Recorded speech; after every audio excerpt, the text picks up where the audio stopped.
자, 그래서 우리가 지난 시간에 클라우드 컴퓨팅에 대해서 말씀을 드렸습니다. 그래서 한마디로 우리가 지난 시간에 말씀드렸던 클라우드 컴퓨팅의 핵심 내용만 지난 시간에 했던 부분 겹쳐서 말씀을 드리자면 결과적으로 클라우드 컴퓨팅을 한마디로 얘기하자면요. 결국은 인터넷 통해서 우리가 원격으로 컴퓨터 자원을 임대해 쓰는 겁니다. 자, 결국 핵심은 임대라는 부분이 있고 원격이라는 부분이 있겠습니다. 그러니까 이게 되려면 사실은 우리가 네트워크가 돼야겠죠. 네트워크 없는 상태에서 클라우드 컴퓨팅을 쓸 수가 없습니다. 그래서 우리가 사실은 초기 비용이 많이 필요한 경우에 그러니까 결국은 그러니까 다시 얘기하자면 창업을 하거나 회사를 운영할 때 이런 초기 비용이 적은 경우에 그런 경우에는 온프레미스로 다 서버를 구축하는 데는 돈이 많이 듭니다. 그래서 클라우드 컴퓨팅을 이용합니다. 우리가 이 전에 배우셨던 게 결국은 하둡이었잖아요. 이렇게 하둡을 온프레미스로 만약에 구축을 하시게 되면 굉장히 많은 비용이 들 수밖에 없죠. 왜냐하면 결국은 여러 개의 컴퓨터를 병렬로 계속 연결해서 쓰기 때문입니다. 따라서 여러 대 결국 컴퓨터가 필요할 텐데 그렇게 되면 비용이 많이 들기 때문에 초창기에는 이렇게 클라우드 컴퓨팅을 구축하는 경우가 있습니다. 즉 임대를 한다는 걸로 보시면 되겠습니다. 최근에 그래서 많은 회사들이 이걸 이제 임대로 클라우드 컴퓨팅을 제공하고 있다 보니까 뭐 대표적으로 아마존에서 제공하는 웹 서비스라든지요. 구글도 있습니다. 구글도 GCP라고 이게 다 그 설티피케이션 그러니까 뭐라고 그러죠? 이렇게 그 자격증 같은 게 과정이 다 있어요. 그래서 이런 만약에 자격증이 이렇게 오랜 시간이 걸린 자격증들은 아니거든요. 한 2개월, 3개월 정도 준비하면 충분히 취득할 수 있는 또 국제 자격증입니다. 이 위에 건 아마존에서, GCP는 구글에서, 애저는 그 마이크로소프트에서 각각 제공하는 설티피케이션 전문가 자격증인데요. 이런 것도 저기 뭐 방학 기간에 한번 따보시는 것도 되게 좋습니다. 그러니까 여러분들이 분석에만 너무 초점을 맞추시는데 분석보다는 데이터 쪽에 초점을 맞추는 회사들이 의외로 많이 있습니다. 그래서 우리가 데이터 쪽에 특히 클라우드 컴퓨팅 쪽에 이런 것들을 자격증을 조금 따시는 것도 여러분 취업에 좀 도움이 될 것 같습니다. 이어서 계속 말씀을 드리겠습니다. 지난 시간에 말씀드렸다시피 그러면 클라우드 컴퓨팅을 왜 하느냐? 한마디로 얘기하자면 비용 효율성이라고 제가 말씀을 드렸습니다. 예. 왜냐하면 거의 초기 투자 비용이 거의 들지 않죠. 즉 사용하는 만큼만 돈을 낸다고 보시면 되겠습니다. 그래서 만약에 트래픽이 갑자기 폭발적으로 증가하면 클라우드 이 서비스의 자원을 좀 늘리면 되고요. 만약에 트래픽이 감소한다 치면 그때는 조금 줄이면 되고 이렇게 유연합니다. 그래서 이것을 우리가 사용한 만큼만 낸다고 해서 지난 시간에 말씀드렸는데요. 자, 사용한 만큼만 낸다는 의미를 우리가 pay as you go라고 표현합니다. 자, 이것도 함께 그래도 알아두시면 좋을 것 같습니다. 네, pay as you go라고 합니다. 자, 그래서 이렇게 우리가 사용한 만큼만 내니까 돈이 좀 적게 들고요. 그 다음에 유지보수나 이런 보안 부분은 개인이 담당하는 게 아니라 클라우드 회사가 담당하기 때문에 비즈니스에만 집중하시면 됩니다. 따라서 이런 유지보수 비용이나 보안 비용 등을 지출하지 않는 것도 상당히 비용 효율성이라 볼 수가 있는 겁니다. 이런 이유로 많은 회사들에서 초창기에 클라우드 컴퓨팅을 구축하는 이유가 이런 이유 때문입니다. 지난 시간에 말씀드렸고요. 자, 그리고 여기까지 아마 말씀을 드렸던 것 같은데, 자, 지금부터는 조금 이제 구체적으로 클라우드 컴퓨팅이 어떻게 작동하는지에 대해서 심도 있게 말씀을 드리겠습니다. 자, 우리가 여러분들 클라우드 컴퓨팅 아마 안 써보신 분 없을 거예요. 다 한 번씩은 써보셨을 거예요. 뭐 예를 들면 구글 드라이브라든지 아마 많이들 써보셨을 텐데 실제로 보면 여러분들 컴퓨터에서 폴더에서 막 돌아가는 것 같지만 그렇지 않죠. 여러분들은 사실은 가상화된 자원 이걸 이제 VM이라고 하는데요. 버추얼 머신 가상화된 자원이라고 합니다. 가상 머신이라고 합니다. 그러니까 실제로 컴퓨터의 폴더에 돌아가는 것 같지만 실제로는 원격으로 우리가 수천 대 서버 위에 돌아가는 가상화된 자원을 쪼개서 이용하는 거죠. 그래서 소위 이걸 우리가 컨테이너라고 부르기도 해요. 우리가 그 물류 창고에 컨테이너를 이렇게 하나씩 쌓지 않습니까? 이렇게 나눠서 담듯이 그렇게 분할해서 이렇게 사용자한테 할당한다는 의미로 컨테이너를 부르기도 합니다. 자, 그래서 뭐 여러분들이 잘 아시는 뭐 구글이라든지 뭐 아니면 뭐 마이크로소프트에서도 원드라이브라든지 이런 것들 다 클라우드 컴퓨팅이라고 생각하시면 되겠습니다. 자, 그러면 우리가 이 클라우드 측면에서 클라우드 제공자의 역할을 한번 살펴보시도록 하겠습니다. 클라우드 측면에서 우리가 자, 이게 프로바이더라고 하는데요. 클라우드를 제공하는 업체죠, 사실은. 자, 예를 들면 뭐 업체라 보시면 되겠습니다. 기업이라 보시면 되겠습니다. 자, 이 기업은 지금 보시면 이게 이 클라우드를 구축하려면 데이터 센터라는 게 필요합니다. 그래서 데이터 센터. 최근에 또 데이터 센터에 우리나라에도 많이 이게 네이버라든지 또는 뭐 또 외국계 기업에서도 데이터 센터를 어디에 짓느냐에 따라서 일자리가 파생이 되기 때문에 이런 부분들이 굉장히 관심 있게 볼 수가 있는데요. 그래서 이런 데이터 센터에다가 수많은 서버를 쌓아두고요. 물리적 자원을 효율적으로 관리하게 됩니다. 자, 그래서 어떻게 하냐면요. 지금 보시면 여러 대의 PC가 하나로 연결된 것처럼 가상화되어 있잖아요. 자, 이것을 우리가 하이퍼바이저라고 합니다. 자, 프로바이더라고 해서 우리가 뭐 제공한다라는 거 위에 하이퍼, 그러니까 초과해서 초월해서 뭐 제공한다 이렇게 의미로 보시면 되겠습니다. 이게 뭐냐면 소프트웨어예요. 소프트웨어인데 이거를 물리적으로 서버를 여러 개로 잘게 쪼개게 됩니다. 그래서 예를 들면 지금 이게 서버가 있다고 가정해 볼게요. 지금 이 가상 VM 서버가 이렇게 한 대, 뭐 두 대, 세 대, 뭐 이런 식으로 있다고 가정해 보겠습니다. 있으면 예를 들면 이 한 대를 다 나눌 필요가 없잖아요. 한 대에서도 일정 부분을 쪼개서 하이퍼바이저라는 프로그램으로 소프트웨어로요. 물리적으로 이거를 A라는 고객에 대해 요만큼 임대해 주고요. 서버 부분에 있어서 리소스 자원을요. B라는 사람한테는 요만큼 임대해 주고 C는 요만큼 임대해 주고 이런 식으로 컴퓨터 한 대에도 물리적으로 여러 개 쪼갤 수가 있습니다. 그래서 마치 조금 뭐 비유를 들자면 여러분들 에어비앤비 같은 데 보시면 에어비앤비 아파트 한 채를 다 통으로 빌릴 수도 있지만 어떤 경우는 보면 방 하나씩 이렇게 빌리기도 하잖아요. 이런 것처럼 실제로는 여러 개의 공간을 쪼개가지고 자원을 나눠주기도 합니다. 결과적으로 이 고객들은요, 이 자신의 가상 서버를 이용하고 있지만 실제로는 하나의 물리적인 서버를 이용하는 그런 셈이라 보시면 되겠습니다. 그래서 앞서 말씀드렸던 것처럼 한정된 차원을 최대한 활용해서 비용 효율성을 높일 수 있다는 게 이 핵심이 되겠습니다. 자, 이렇게 정리하자면 클라우드 제공자는 여러 대의 PC를 마치 연결해서 일정 부분을 하이퍼바이저라고 하는 소프트웨어로 나눠서 쪼개서 리소스 자원을 제공한다고 보시면 되겠습니다.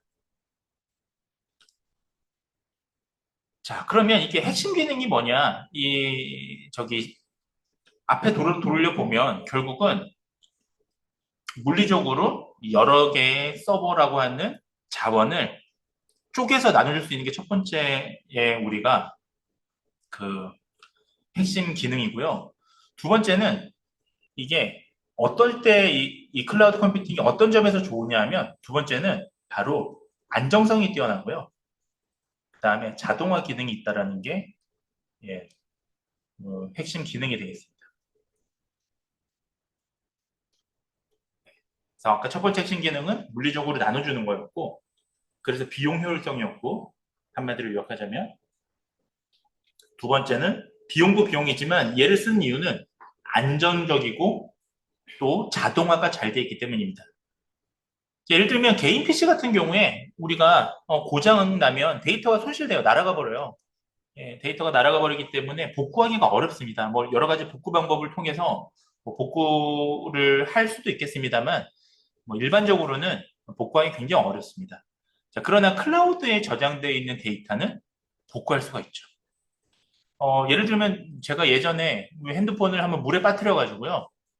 사진이 다 날아갔었는데 그럼에도 불구하고 사진을 거의 대다수 건질 수 있었던 거는 이 구글 포토에 구글 클라우드에 사진이 저장되어 있었기 때문입니다. 그래서 자, 이런 것들을 우리가 안정적이다라고 얘기할 수 있는 겁니다. 어떻게 안정적으로 해결할 수 있냐면 바로 실시간 마이그레이션이라는 기술 때문입니다. 네. 혹시나 제가 이제 뭐 그 중간고사 이런 거 물어보게 되면 영어로 안 적고 한글로 저렇게 쓰셔도 전혀 문제가 없으십니다. 네, 미리 말씀을 드립니다.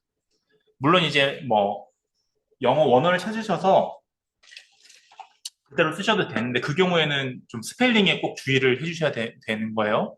네. 예를 들면 마이그레이션이 MI로 시작되는데 MY로 쓰시면 안 되는 겁니다.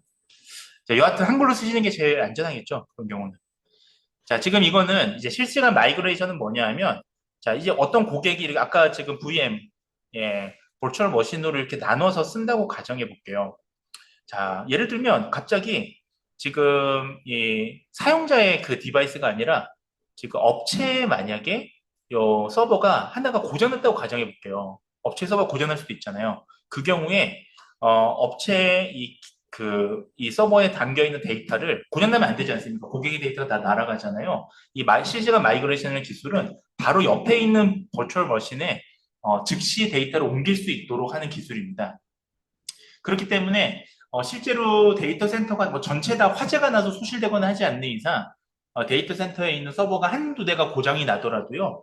바로 그 다음 서버에 이게 이 데이터를 옮겨서 바로 쓸 수 있게 되기 때문에 사용자 입장에서는 이게 문제가 있는지 고장 나는지 모르고 넘어갈 정도로 아주 자연스럽게 가용성을 유지할 수가 있습니다.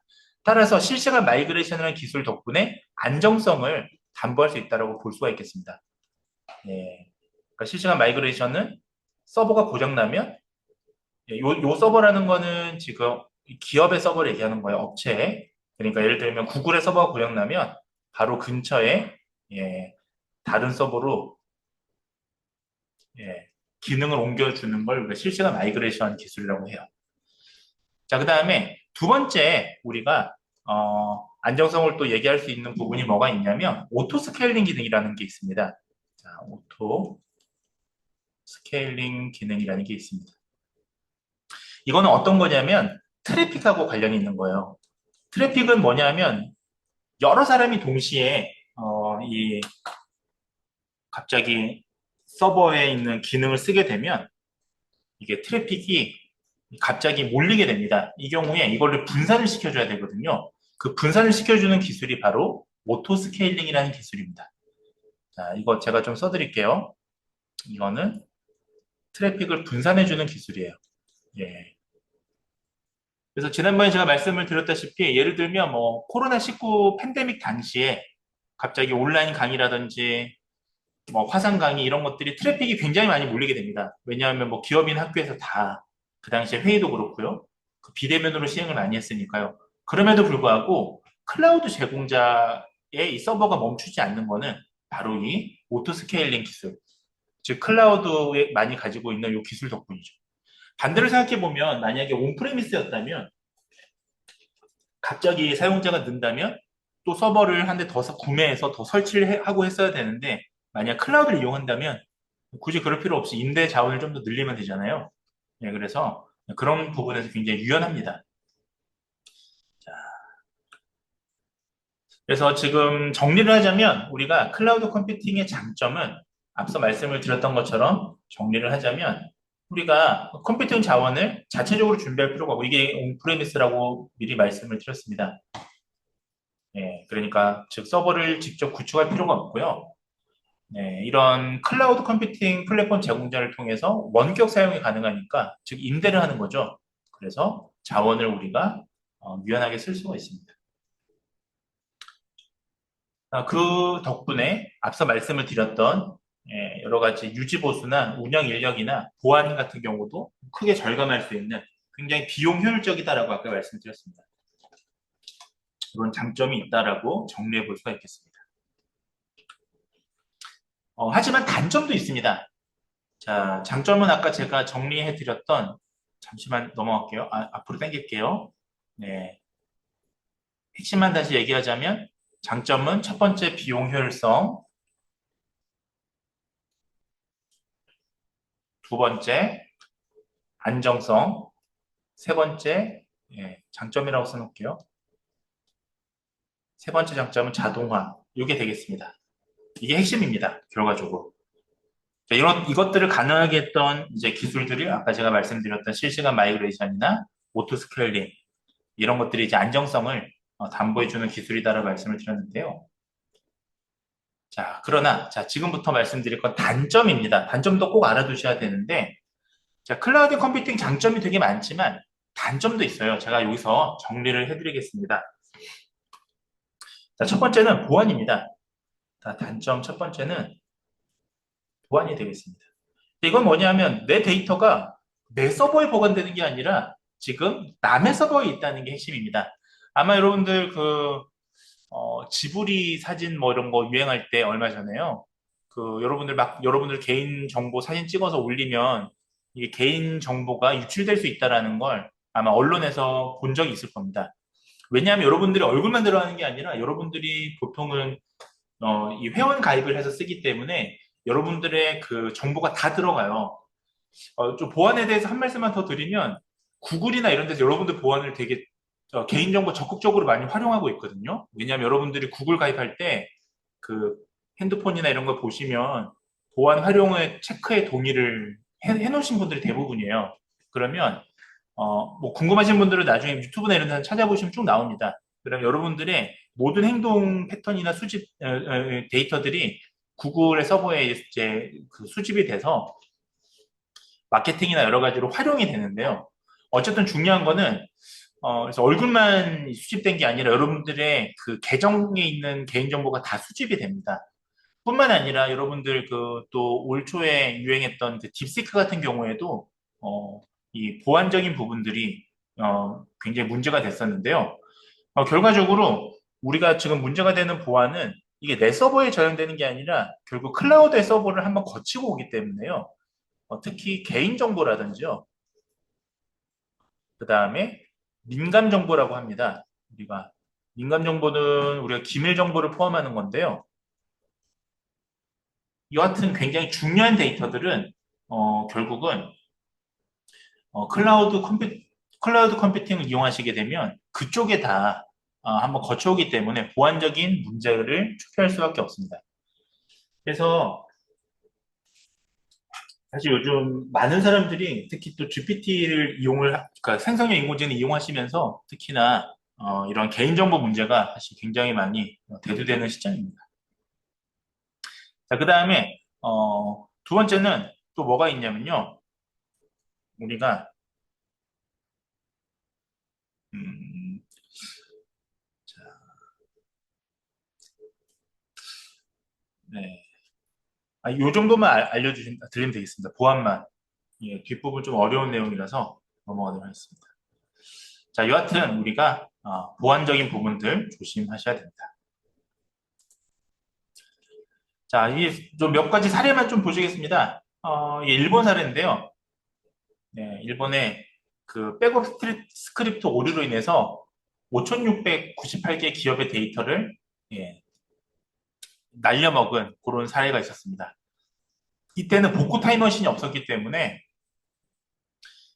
이게 전부 다 날아가 버렸어요. 그래서 복구 소프트웨어를 통해서 노력했지만 이 데이터가 결국 다 날아가 버렸습니다. 그래서 결국은 이 반대로 얘기하면 여러분들이 지금 뭐 구글 포토라든지 이런 거 다 클라우드 서비스를 이용하시는 거잖아요. 그래서 이게 절대로 안전하다라는 그런 생각을 하시면 안 됩니다.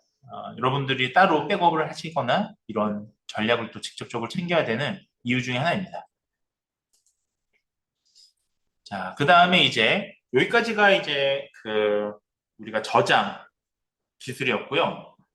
자, 오늘 이제 여러분들 중간고사에 일부 포함되는 데이터 처리 기술에 대해서 말씀을 드리도록 하겠습니다. 자, 우리가 그리고 바로 직전이랑 그 이전 주까지 주로 다루던 내용들은 데이터 저장 기술이었어요. 그러니까 한마디로 얘기하자면 데이터베이스 기술이랑 그 다음에 클라우드 컴퓨팅에 대한 기술이었습니다. 자, 그 외에도 우리가 이 지금 그 데이터를 처리하고 수집하고 정렬하고 분석하고 이런 일련의 작업들을 거치는 과정을 우리가 데이터 처리라고 합니다. 그래서 우리가 데이터 처리를 해야 그동안 저장해놨던 그런 데이터들을 의미 있는 정보로 변환할 수가 있습니다. 그래서 결과적으로 한번 예시를 한번 들어보면, 만약 여러분들이 수업 만족도를 제가 조사하기 위해서 설문조사를 지금 여러분들한테 한다고 가정해 볼게요. 그러면 여러분들은 이 설문지, 제가 수업 만족도를 위해서 여러분들한테 드렸던 그 설문지를 거둬왔으면 그게 자체가 우리가 데이터, 수집된 데이터라고 볼 수가 있겠습니다. 근데 이 데이터 자체는 이미 지금 종이 묶음에 불과하잖아요. 제가 여러분들한테 서면으로 준다면. 그래서 이거를 다시 엑셀 파일에 옮겨 담고, 그 다음에 뭐 누락된 게 있으면 뭐 학번 같은 거를 찾아서 정리를 한다면 우리가 이런 것들을 바로 데이터 처리라고 볼 수가 있겠습니다. 자, 그래서 이제 정렬을 하고 나면, 데이터가 정렬을 하고 나면 이제 분석할 준비를 다 마쳤다고 볼 수가 있겠습니다. 그러니까 데이터 처리는 결국은 분석을 위한 어떤 분석을 위한 일종의 단계라고 보시면 되겠습니다. 자, 예를 들면 우리가 분석을 위해서 예를 들면 정렬이라고 하는 단계를 조금 더 말씀을 드리자면, 제가 아까 예를 들면 수업 만족도를 조사한 거를 엑셀 파일에다가 옮겨 담잖아요. 예, 엑셀 파일로 만들죠.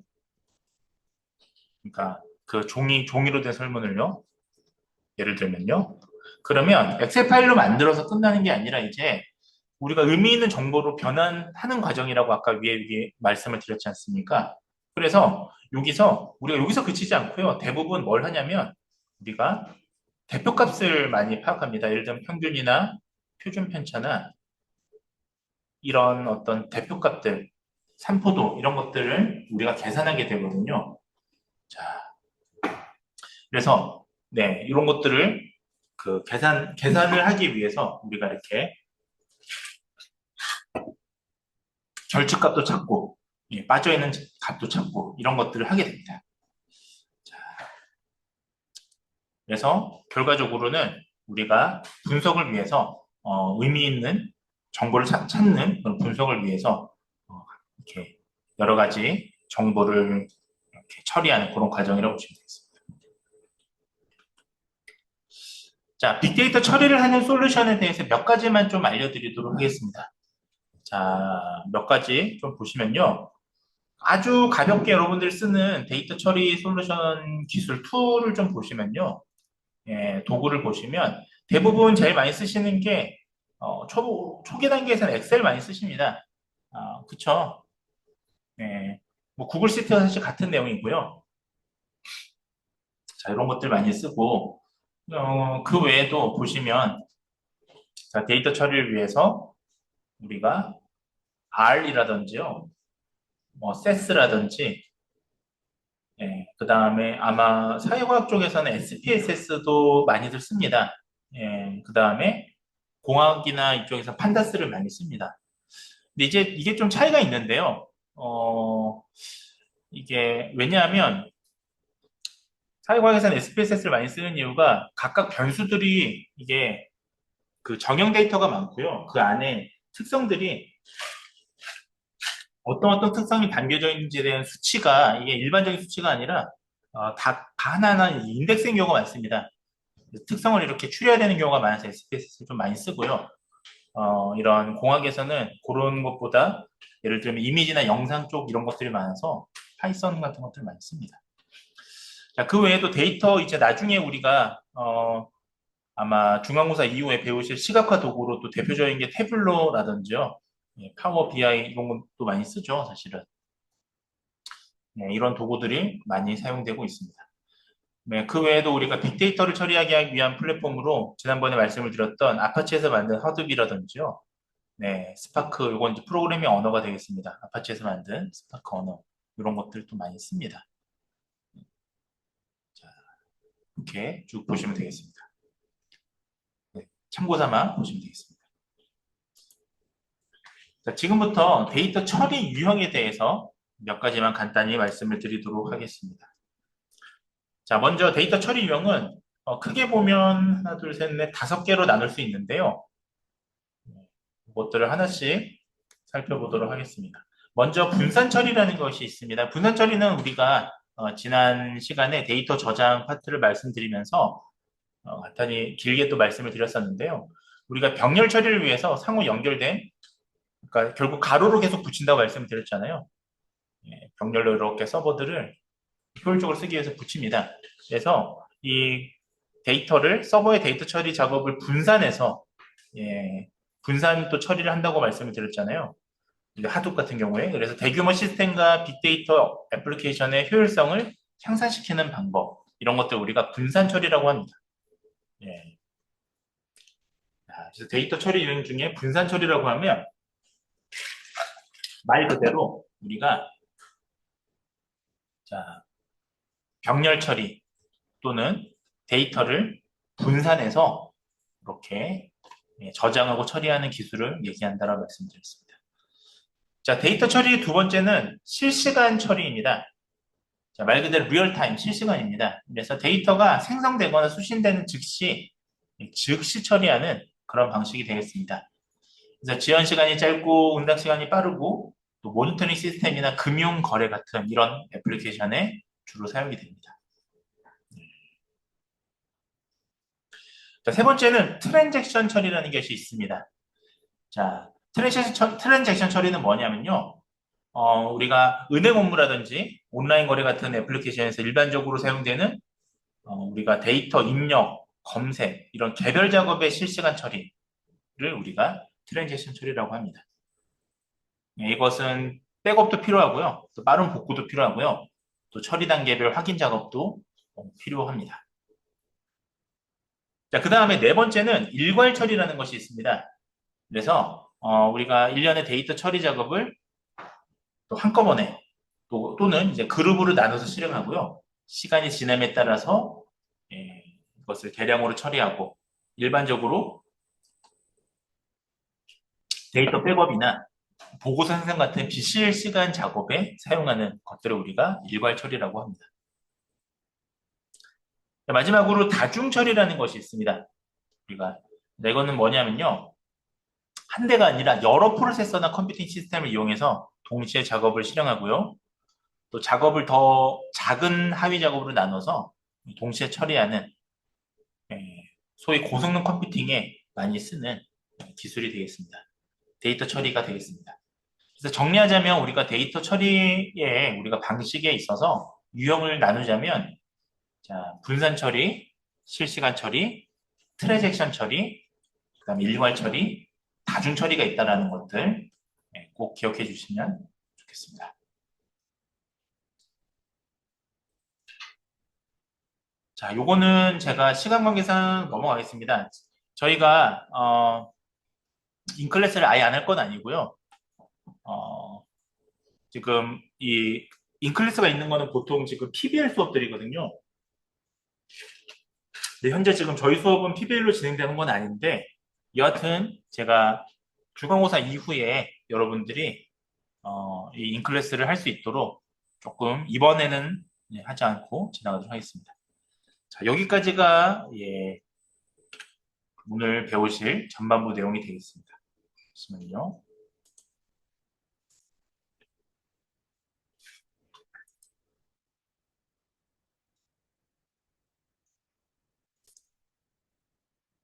자, 좋습니다. 이제 거의 이론 부분은 우리가 중간고사 앞두고 있지만 이제 거의 마무리되어 가고 있습니다. 그래서 요거는 아마 여러분들이 이제 중간고사 보고 나서 기말고사 때 아마 이제 이 내용들이 이론적으로 포함이 될 것 같습니다. 저희가 이제 이론이 끝나고 나면 실습을 할 건데 실습도 지금 고민 중이에요. 그러니까 뭘 고민하고 있냐면 원래는 파이썬 랭귀지를 준비를 했었거든요. 근데 여러분들이 또 아예 처음 다루시는 분들도 몇 분 계실 것 같아서 물어보니까 또 배운 사람들도 있고 또 아닌 사람들도 있고 해서 지금 고민은 두 가지인데요. 그래서 하나는 조금 쉽게 더 쉬운 웨카라고 하는 자바 기반 프로그램이 있거든요. 그래서 웨카 쪽을 조금 더 추가해서 학생들이 조금 더 어쨌든 수업이 끝나더라도 데이터 활용을 좀 더 쉽게 할 수 있게 도와주는 게 좋을지 아니면 원한 대로 그 파이썬 코딩 쪽으로 집중해서 하는 게 맞을지에 대해서 좀 고민 중에 있습니다, 사실은. 한번 진행해 보고 여러분들 표정을 이렇게 쑥 본 다음에 되게 좀 많이 당황스럽다 싶으면 조금 더 여러분들이 더 실생활에서 활용할 수 있는 쪽으로 조금 방향을 틀어보도록 하겠습니다. 자, 여하튼 자 이제 오늘 수업 내용을 크게 보시면 두 파트입니다. 그러니까 결과적으로 우리가 지금까지 생성, 수집, 저장에까지 우리가 쭉 배워왔습니다. 그렇죠? 자, 그리고 뭐 처리 부분은 사실은 데이터의 처리라고 하는 게 사실 여기서 교양적으로 얘기하기가 굉장히 어려워요. 왜 무슨 말이냐면 여기서 말하는 처리가 대체로 전처리인데 프리 프로세싱이라고 해서 전처리인데 뭐 예를 들면 결측값을 우리가 처리한다든지 이런 부분들입니다. 근데 이런 거는 실제 데이터를 가지고 설명을 드려야 되는 부분들이고요. 조금 이론적으로 결집값을 어떻게 처리해야 된다라고 딱 정해서 얘기하기 좀 어려워요. 결집값 처리도 방법이 되게 여러 가지가 있거든요. 그래서 여하튼 이거는 좀 데이터로 설명을 해야 되는 부분이라서 아주 짧게만 말씀을 드렸습니다. 자, 그 다음에 네, 요 외에도 좀 처리라는 부분이 실제 또 데이터를 이용해야 되는 또 여러 가지 이유가 특히 소셜 데이터, 사회과학 쪽 데이터, 뭐 상경이나 이런 쪽에서 데이터에서는 예를 들면 이 횡 데이터를 종 데이터로 바꾸는 것도 있거든요. 그러니까 이게 좀 어려운 말로 롱디튜디널 데이터라고 하는데 종적 분석이라고 하는데 예컨대 종적 분석 데이터도 정부조사 패널 데이터를 보면 이렇게 밑으로 쭉 붙어 있는 게 아니라 이 연도라고 하는 이 컬럼이 하나 있고요. 그 연도 컬럼에 이렇게 뭐 예를 들면 2023년, 2024년, 2025년 이런 식으로 코딩이 되어 있습니다. 그래서 이런 데이터를 이 와이드 데이터를 롱디튜디널 데이터로 바꿔주는 이런 것들도 우리가 전처리라고 얘기합니다. 그러니까 이런 것들은 사실은 우리가 데이터를 열어놓고 얘기를 해야 되는 부분이라서 이 수업이 좀 교양 수업이다 보니까 처리 부분은 길게 말씀을 못 드렸습니다. 하지만 실제로는 요 파이프라인에서 또 아마 데이터 좀 다뤄보신 분들은 요 전처리, 특히 처리 부분이 굉장히 이 노동력이 많이 요하고 시간이 많이 요하는 부분이라고 것을 알 수 있을 거예요. 자, 우리가 지금 이제 뭐 마지막 부분에서 말씀드리는 거는 오늘 말씀드리는 거는 바로 분석 부분이 되겠습니다. 시각화 부분 두 가지 파트가 되겠습니다. 시각화까지 하면 우리가 이 파이프라인을 이제 이론적으로는 다 말씀드렸다라고 볼 수가 있겠습니다. 그래서 데이터 분석은 우리가 말 자체 이전에 말씀드렸던 것처럼 우리가 결과적으로 데이터를 분석을 통해서 그 숨겨져 있는 패턴을 찾는 거예요. 그래서 옛날에 그 AI나 이제 컴퓨터 공학과 같은 경우는 수업들 중에서 패턴 분석 뭐 이런 식의 수업들도 뭐 다른 학교 가면 있습니다. 그래서 이 패턴이라는 게 꼭 비정형 데이터만 있는 게 아니라 정형 데이터에서도 사실 패턴이 있거든요. 그래서 이런 우리가 의미 있는 패턴을 찾아서 결론을 찾아가는 과정이죠. 그래서 오늘 이 시간에서는 이 수업에서는 실제로 현업에서 이게 어떻게 좀 분석을 통해서 이 패턴을 찾아가는지를 간단하게만 소개를 좀 드리려고 합니다. 그 다음에 아마 이번 주에 못하면 다음 그 중간고사 이후에 이제 그 데이터 시각화, 비주얼레이션 부분을 말씀을 드릴 겁니다. 비주얼레이션은 뭐 표나 그래프나 등등등 말씀을 드리는데 특히 이 수업에서는 인포그래픽이라는 게 있습니다. 이제 디자인 관련된 학과들, 특히 웹 디자인 관련된 학과들에서는 뭐 인포그래픽 같은 것들 수업들 많이 들어보셨을 것 같은데요.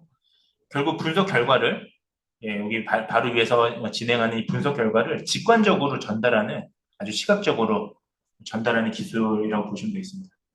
결과적으로 사실 현장에서는 분석이 굉장히 중요해요, 사실. 그래서 아마 아까 제가 뭐 대표적으로 컴퓨터공학과나 산업경영학과에서 물어봤었는데 이런 분석 쪽에 아마 굉장히 많은 수업들이 초점을 맞추고 있을 겁니다. 어떻게 잘 분석해서 어떻게 효율적인 그 결과를 도출하는가가 핵심일 텐데요. 이거를 잘 분석을 하더라도 결과적으로 시각화를 통해서 잘 표현할 수 있는 것도 한 가지 방법이거든요. 그래서 이 두 가지를 묶어서 말씀을 드리도록 하겠습니다. 자, 결과적으로 우리가 데이터 분석이라고 하면 결국 우리가 어떤 프로젝트를 진행한다고 했을 때 굉장히 중요한 과정이라고 보시면 되겠습니다.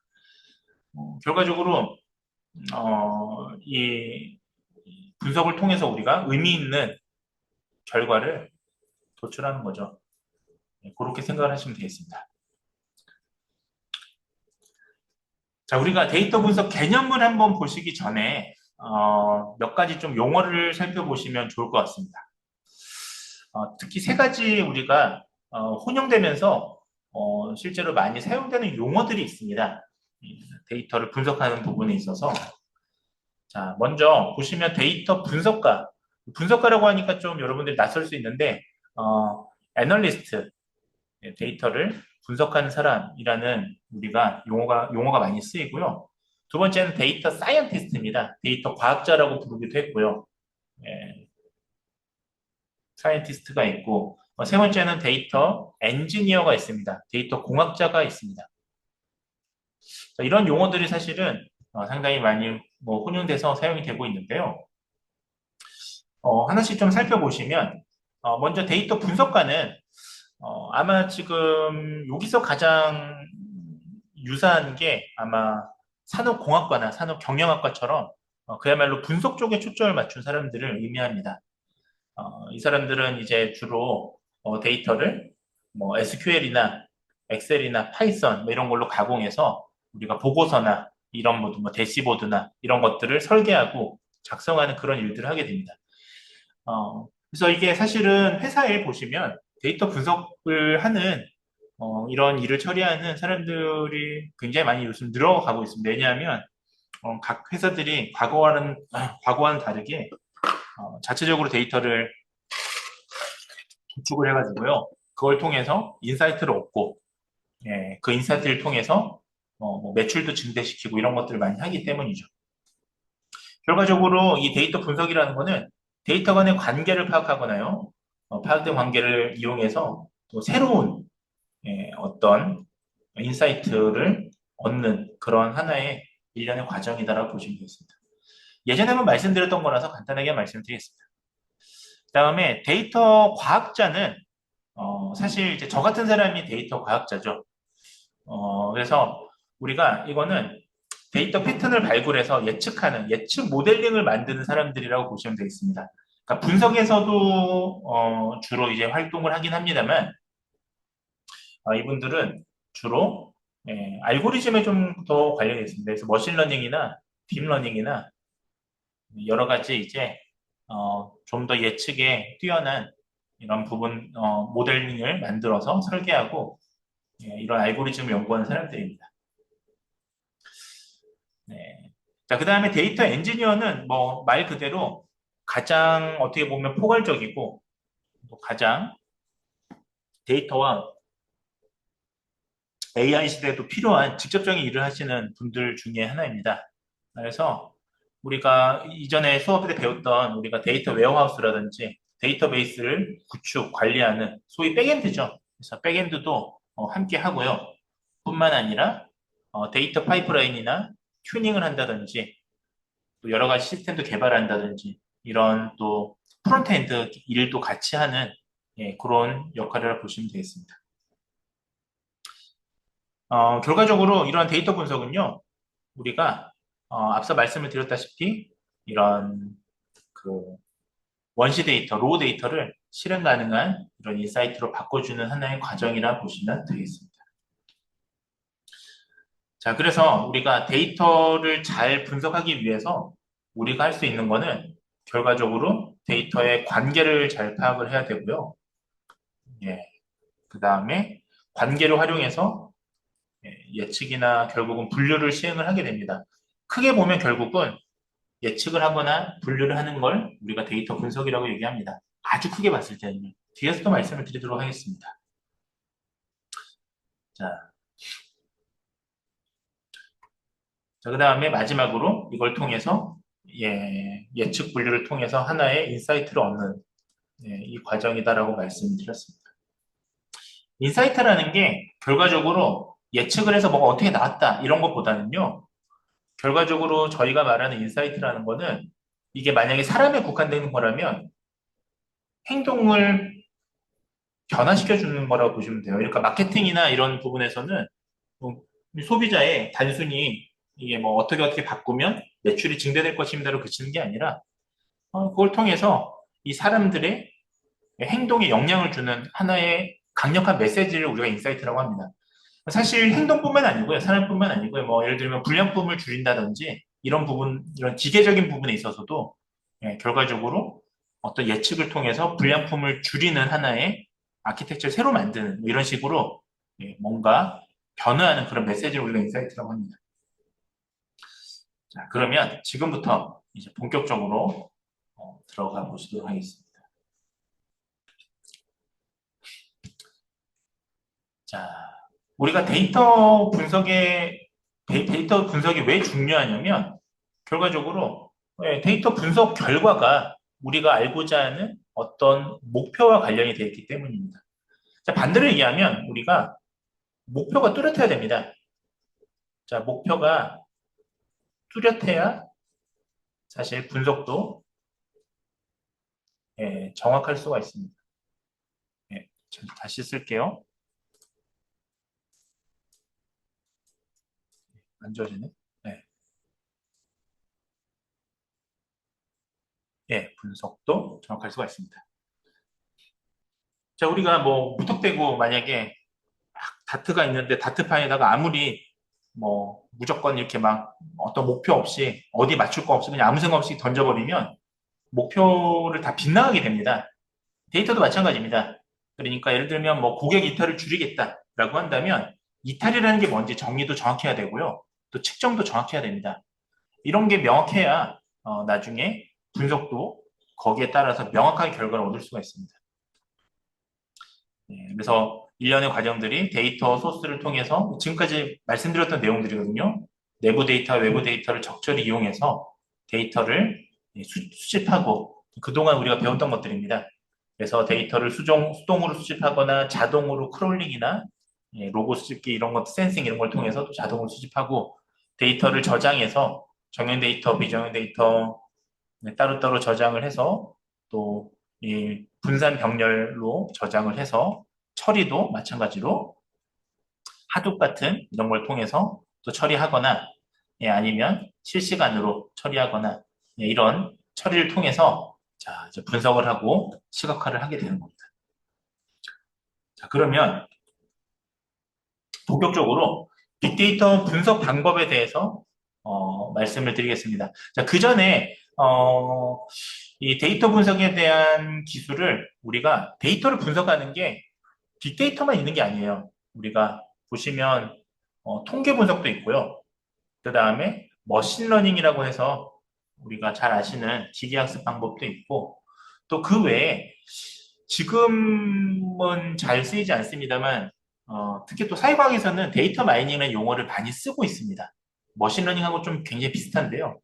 조금 다른 목적으로 쓰고 있습니다. 그래서 사실 우리가 데이터를 분석한다고 했을 때 결국은 통계나 머신러닝이나 데이터 마이닝 중에서 어떤 걸 사용하게 될지에 대한 좀 가이드라인을 미리 말씀을 드리고 수업 이제 본격적인 내용을 진행을 하도록 하겠습니다. 결과적으로 핵심만 말씀을 드리면 데이터의 크기나 네, 일단 분석 목적에 따라서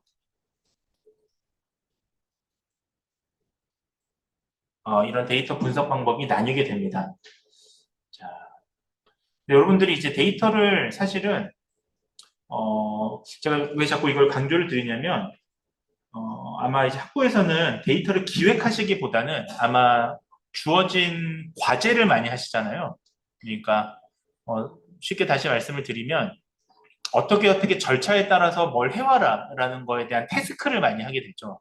근데 이제 그것이 아니라 여러분들 이제 기업에 가시게 되면 또 이제 취업을 하시게 되면 정해져 있는 태스크를 하는 게 아니라 데이터 분석 자체를 기획을 하게 됩니다. 이 기획 단계라 표현을 하는데 그때 우리가 주어져 있는 데이터의 크기나 목적에 따라서 어떤 것들을 어떤 파이프라인을 진행할지도 미리 이 고를 수 있는 그런 훈련이 되어야 됩니다. 자, 먼저 데이터 양이 비교적 적을 때는 어떻게 하느냐? 통계 분석을 하는 것이 맞습니다. 이거는 정말 뭐 하루 종일 얘기를 해도 사실 모자랄 정도로 길게 얘기할 수 있는 부분인데, 뭐, 뭐 간단하게만 얘기하자면, 데이터가 적을 때는 통계적인 분석 방법, 이것이 아주 유용합니다.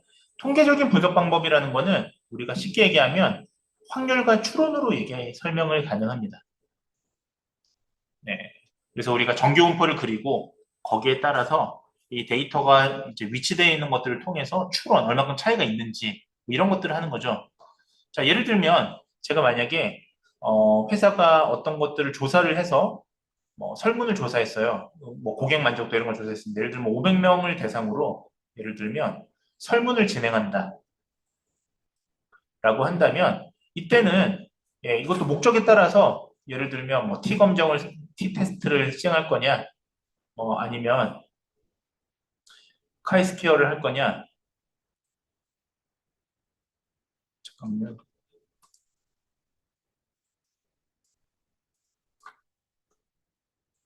네, 이런 것들을 이런 것들을 정해야 됩니다. 그래서 결국 그룹 간의 차이를 볼 거냐, 뭐 이런 것들을 목적에 따라서 진행을 하게 됩니다. 그래서 한마디로 요약하자면 데이터가 적다면 우리가 분포에 따른 추론을 이용할 수밖에 없습니다. 자, 그러나 데이터가 많다면 예를 들면 500명이 아니라 500만 건이라면 이때는 추론이라는 게 사실상 어려워져요. 그러니까 왜냐하면 아주 작은 차이, 아주 미세한 차이도 유의미한 차이가 있는 걸로 나오게 됩니다.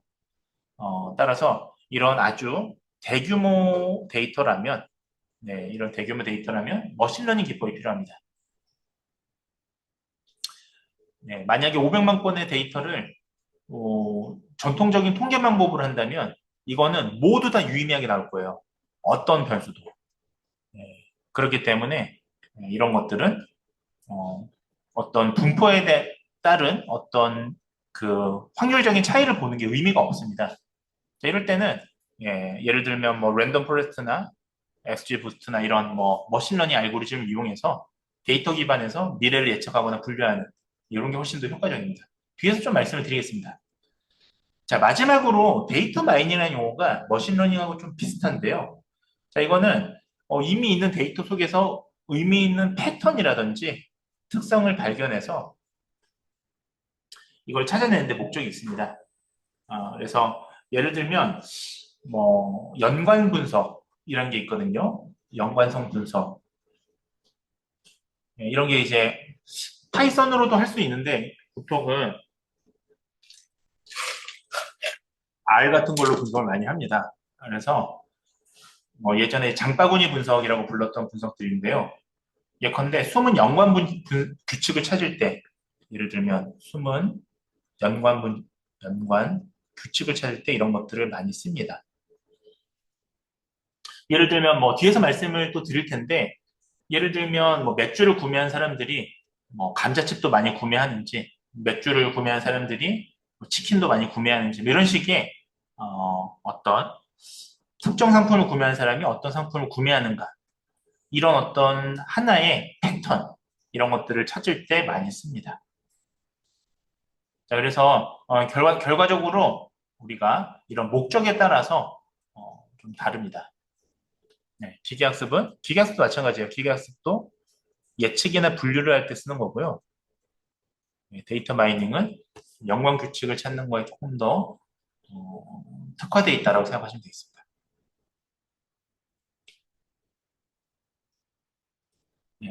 필기하시는 것 같아 조금만 기다렸다가 넘어가도록 하겠습니다.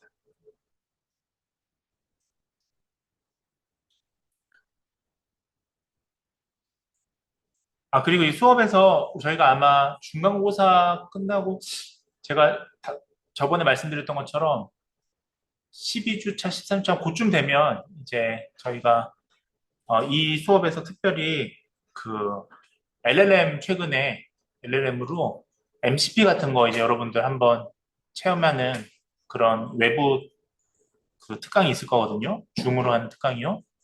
네. 또 그때 또 최신 또 기법들을 배우셔도 좋을 것 같습니다. 자, 넘어가도록 하겠습니다. 네. 좀 넘어가도록 하겠습니다. 예. 자, 그러면 지금부터는 조금 아마 처음 들어보시는 분들도 있을 거고, 많이 들어보신 분들도 있을 텐데, 지금부터는 이 데이터 마이닝이라고 하는 요 분야가 좀 특이해요. 그러니까 어, 아마 지금 저희 한국기술교육대학교에서는 아마 산업경영학과가 딱 요 포지션인 것 같습니다. 제 생각에는요. 그리고 이제 일반적인 대학이 좀 이상한데 다른 대학에는 뭐가 있냐면 산업공학과라는 게 있어요. 좀 굉장히 특이한 학과인데 공대에 속해 있거든요. 산업공학과는 공대에 속해 있는데 약간 통계학이나 이런 사회과학적인 내용을 많이 배우는 학과가 있습니다. 그래서 그런 부분에서 이렇게 데이터 마이닝이라는 걸 굉장히 많이 써요. 실제로 최근에도 많이 쓰는 용어인데, 자, 이것들을 최근에는 이제 빅데이터 마이닝, 뭐 데이터 마이닝, 빅데이터 마이닝 용어를 쓰는데, 여기에 대해서 데이터 마이닝에 대해서 분석 기법 네 가지를 지금부터 좀 설명을 드리려고 합니다. 앞서 제가 통계학은 데이터를 탐색하고 모델을 구축하는 여러 가지 이제 그 확률과 추론에 기반해서 진행하는 그런 분포를 확인해서 진행하는 모델이라고 보시면 되고요. 기계학습은 뭐 뒤에서 또 말씀을 드리겠습니다만은 우리가 좀 덜 구조화돼 있고 또 분포나 이런 것들을 확인하는 것이 아니라 이런 예측이나 분류나 이런 것들 추론하기 위해서 있는 건데 딱 요 중간에 있는 것들이 있어요. 자, 그래서 자, 요 중간 단계에 대해서 지금부터 말씀을 드리도록 하겠습니다. 먼저 이 데이터 마이닝이 있습니다. 데이터 마이닝. 데이터 마이닝은 아까 말씀을 드렸다시피 핵심만 말씀을 드리면 데이터를 탐색하고요. 그래서 EDA라는 표현도 데이터 마이닝에서 나온 거예요. 데이터 탐색, EDA라는 것도 탐색하고 자, 모델을 구축하는 자, 이게 이제 우리가 생각하는 일반적인 통계학이거든요. 여기다가 플러스 뭐가 들어가 있냐면요. 좀 덜 구조화된 예, 계산, 추론, 패턴 인식 이런 게 들어가 있습니다. 그래서 이게 이제 기계학습이에요, 사실은. 머신러닝입니다. 그리고 딱 중간에 있는 건데 뒤에서 또 자세하게 말씀드리겠습니다. 자, 빅데이터 마이닝의 분석 기법 두 번째는요, 텍스트 마이닝입니다. 사실 이게 최근에는 지금 저희는 AI 학과는 없잖아요. 뭐 융합학과 있긴 하지만 타 대학의 AI 학과를 가면 이런 게 다 교과목은 하나씩 다 있어요. 텍스트 마이닝 또 수업 교과로 있고요. 소셜 마이닝도 수업 교과로 있고 한 학기 동안 다 배웁니다. 하나하나씩. 굉장히 사실은 심도 있게 배우는 거죠. 자, 지금 보시는 텍스트 마이닝이라는 게 있습니다. 얘는 우리가 뉴스 기사라든지 온라인이라든지 리뷰라든지 SNS 댓글이라든지 이런 것도 우리가 비정형 데이터잖아요. 비정형 텍스트 데이터죠. 정확하게 얘기하면. 비정형 데이터에서 우리가 유의미한 정보를 유의미한 정보를 추출하는 거예요. 네. 그래서 뭐 예를 들면 뭐 감성 분석 이런 것들이 있습니다. 아마 컴퓨터 공학과나 이런 데에서 아마 실습해 보신 분들이 많을 겁니다. 자연어 처리 뭐 이런 거에서. 그래서 예를 들면 영화 리뷰들을 긍정이나 부정, 중립 뭐 이런 걸로 우리 분류한다든지요. 그 다음에 키워드를 클러스터로 묶어서 여론을 파악한다든지 이런 것들입니다. 자, 제가 한번 우리 같이 한번 해볼까요? 실습을 오랜만에 한번. 제가 한번 보여드릴게요. 뭐가 있는지. 그래도 수업에서 그동안 실습이 없어서 좀 지루했을 것 같은데 같이 한번 잠깐 해보시도록 하겠습니다. 어, 잠깐만요. 나도 잠깐 까먹었다. 여기 이렇게 치시면 됩니다. 저도 오랜만에 하는 거라서 간단하게만 알려드릴게요. 비카인드라고 한번 쳐보시겠어요? 비카인드. 비카인드로 치면 이게 뭐냐면 언론사 그 통합해 놓은 공간입니다. 이 파일들을 안 눌러지네. 터치가 한번 눌러볼게요. 제가 10분 만에 소논문을 하나 만드는 법을 좀 알려드릴게요. 근데 이거를 그냥 AI한테 그 GPT한테 맡기면 논문이 안 나오거든요. 그래서 좀 알려드리겠습니다. 비카인즈 좀 들어가 보시면 이렇게 나옵니다. 이건 뭐냐 하면 한국언론정보진흥원이라는 국가기관이죠. 국책연구소에서 이렇게 뉴스에 관련된 키워드 텍스트 연관 분석, 우리가 네트워크 분석을 제공하는 그런 거라 보시면 됩니다. 우리가 여기 보시면 뉴스 분석이라고 있습니다. 뉴스 분석 한번 눌러보시면 같이 한번 눌러볼게요. 네, 뉴스 분석 중에서 뉴스 검색 분석 제일 첫 번째 걸 한번 눌러보시면 됩니다. 우리가 데이터도 사실은 데이터도 크롤링을 하거나 하면 사실은 관련 없는 데이터들이 많이 오거든요. 근데 뉴스 같은 경우는 한번 정제된 글이기 때문에 관련 데이터를 검색할 수 있습니다. 여기서 우리가 예를 들면 이렇게 좌측에 보시면 전국 일간지 뭐 이렇게 쭉 있죠. 한번 전국 일간지만 볼게요. 왜냐하면 이렇게 클릭하시는 게 쭉 나오죠. 왜냐하면 지역 일간지나 이런 거 들어가면 약간 뉴스 기사도 좀 편향된 것들이 있거든요. 편향되지 않게 이렇게 다양하게 조중동부터 경향일보 등등 다 들어갈 수 있도록 전국 일간지만 체크해 보겠습니다. 기본 검색어에 우리가 엔드월 수직자로 검색을 해보면 되는데 예를 들면 뭐가 있을까요? 한국기술교육대학교를 한번 해볼게요. 좀 뜬금없지만 한국기술교육대 맞나요? 대학교까지 다 칠까요? 엔드 잠시만요. 잘 안 보여서 제가 엔드 뭘 쳐볼까요? 한국기술교육대학교 말고 뭐가 있을까요? 취업해볼게요. 취업. 예를 들면 어떤 키워드가 나올지 저도 잘 모릅니다.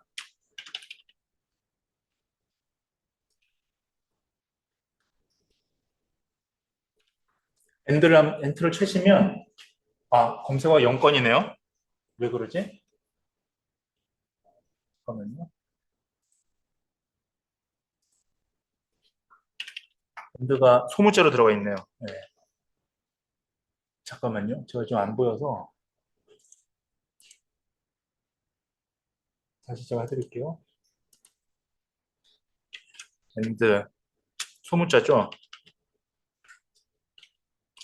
네. 이게 여러분들 연산자는 대문자로 치셔야 됩니다. 소문자로 치면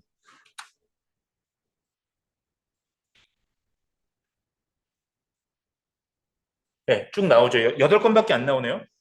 그래서 8건 이렇게 나와 있는데 제가 한번 쭉 나와 있죠. 그러면 얘를 분석해 보는 거예요. 여기 보시면 뉴스 분석이라고 있습니다. 옆에 뉴스 분석이 있습니다. 혹시 다시 보여드릴까요?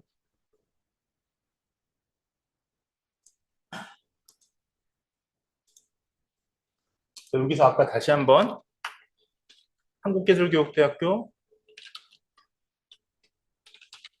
엔드를 눌러주시고요. 대문자로요. 취업을 눌러주시고 엔터를 치시면 이렇게 지금 나오잖아요. 여기 보시면 뉴스 분석이라고 있습니다. 뉴스 분석을 눌러주시면 됩니다. 자, 그러면 네, 지금 이렇게 정형 데이터 형태로 이렇게 마치 SQL처럼 이렇게 데이터베이스가 나오면 이걸 다운받으셔도 되는데요. 엑셀 데이터로. 그럼 여러분들이 크롤링해서 마치 그 분석하는 것처럼 볼 수 있는데 그렇게 하지 않더라도 여기서도 가능합니다. 이제 여러분들이 코딩 하시려면 다운받으시면 되고요. 이 안에서 잠깐만요.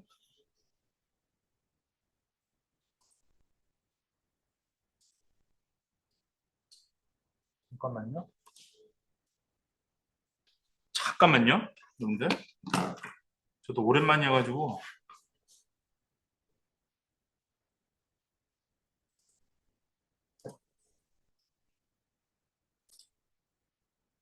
아까 보시는 옆에 이제 관계도 분석이라는 게 있어요. 이 화면에서 요게 아까 보셨던 그 각 키워드끼리의 마이닝 기법입니다. 텍스트 마이닝 기법입니다. 이게 텍스트 마이닝하고 여러 가지가 있는데요. 여러분들이 좀 흔히 잘 아시는 마이닝 기법은 이게 아니라 워들이라고 해서 뭐 이렇게 글자 크기로 뭐 빈도수를 재는 거가 있는데 그런 빈도수 말고요. 어떤 키워드와 키워드 간의 어떤 관계에 대한 요건 이제 직접 관계만 나오거든요. 간접 관계는 볼 수 없고 예를 들면 어떤 키워드가 한국기술 교육대라는 키워드가 있으면 얘와 관련된 간접적인 뭐 키워드의 거리와 굵기를 통해서 관련 취업 관련 키워드를 볼 수가 있습니다. 단점은 간접성은 볼 수가 없어요. 직접성은 볼 수 없습니다. 지금 대체로 보시면 네, 교직원, 고용노동부, 진로 왜 이런 키워드가 나왔는지는 사람이 직접 해석을 해야 되는데요. 여기서 가중치를 조절할 수가 있습니다. 예를 들면 여기 가중치를 7건 이상 나온 것만 키워드가 나오는 거거든요. 그래서 7건이 아니라 예를 들면 16건으로 적용을 해보면 이렇게 줄어들죠, 훨씬. 네, 이럴 때는 키워드가 훨씬 줄어듭니다.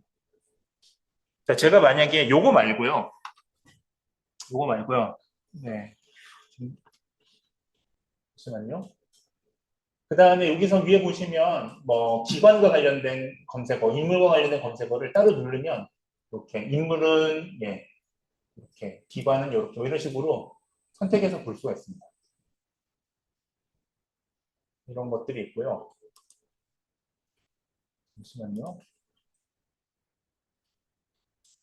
이번에는 제가 좀 다른 걸로 한번 검색해 볼게요. 지금 잘 안 보여서 그런데 좀 현상을 한번 분석해 볼게요. 이번에는 예를 들면 좀 현상을 해석해서 GPT로 한번 해석해 보는 것까지 같이 해보도록 하겠습니다. 예를 들면 우리가 뭐가 있을까요? 청소년 자살을 한번 해볼게요. 이런 게 좀 더 사회적으로 앤드 자살 앤드 우울증 이렇게 한번 검색해 보겠습니다. 그러면 청소년 관련돼서 특히 자살이나 우울증을 앤드로 연결했기 때문에 자살하고 우울증이 모두 다 키워드로 검색된 뉴스만 나오게 됩니다. 자, 지금 이런 뉴스가 총 114건이 이렇게 지금 되어 있고요. 네. 자, 그래서 이제 분석으로 들어가시면 됩니다. 이렇게 뉴스 분석을 들어가시면 아까처럼 이거를 이제 우리가 다운받아서 각 제목하고 키워드랑 이런 걸 다운받아서 또 이제 파이썬 이런 걸로 R이나 이런 걸로 분석도 가능하지만 자체 내에서 관계도 분석이 가능합니다. 여기 옆에 관계도 분석을 누르시면 이거 너무 많이 나왔네요. 이거 좀 줄여볼게요. 옆에 줄일 때는 기사를 12건 이상 만약에 나온 경우에 가중치라고 그러거든요. 즉, 이 빈도수가 많이 나온 키워드만 검색해달라고 하면 너무 적게 나왔네요, 이건. 이거를 그러면 한 8건 이상 연속해서 나온 경우만 보도록 하겠습니다. 이렇게 나왔네요. 주로 지금 보니까 너무 적네요. 6건으로 한번 해보겠습니다. 네, 지금 보시면 학부모 초등학생 자, 지금 요 검색어랑 관련 있는 거는 질병관리청, 뭐 보건복지부 그 다음에 이렇게 또 검색이 되고요. 그래서 이걸 어떻게 하시냐면요. 패턴이 좀 특별히 나온 것 같지는 않은데 얘를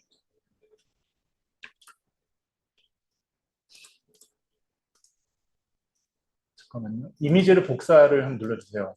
다운받을 수 있습니다. 여기 다운로드 밑에 다운로드 누르셔서 이미지 파일로 다운로드를 한번 해보십시오. 그럼 여기 지금 다운로드 됐잖아요. 그러면 옛날에는 이제 논문 쓰실 때 저거를 연구자들이 다 왜 저런 현상이 나오는지를 다 일일이 분석했어야 됐거든요. 경로를. 그렇게 안 하고 아무거나 GPT 같은 경우에 구독 중인 게 여기 있으니까 한번 해볼게요. GPT-5로 들어가셔서 또 로그인 해야 되네. 잠시만요. 그냥 한번 해보겠습니다. 이미지 첨부 아까 다운받은 거 있잖아요. 네, 얘를 눌러주십니다. 이건 아니다. 어디로 다운됐지? 잠깐만요.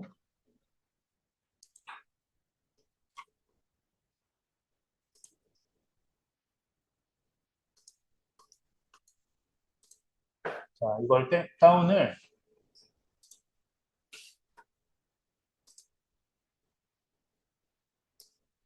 어디로 다운이 되는지 모르겠습니다.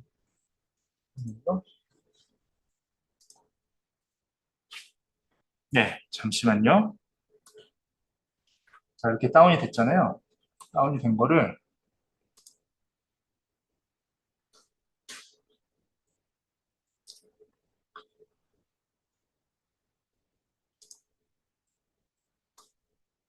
네, 올려주고요. 자, 다음은 프롬프트를 원래 되게 엔지니어링을 여러 가지 정밀하게 하는 방법인데 간단하게만 해보겠습니다. 다음은 디카인즈를 통해서 키워드에 대한 네트워크 분석을 결과입니다. 이 결과를 논문의 결과 섹션에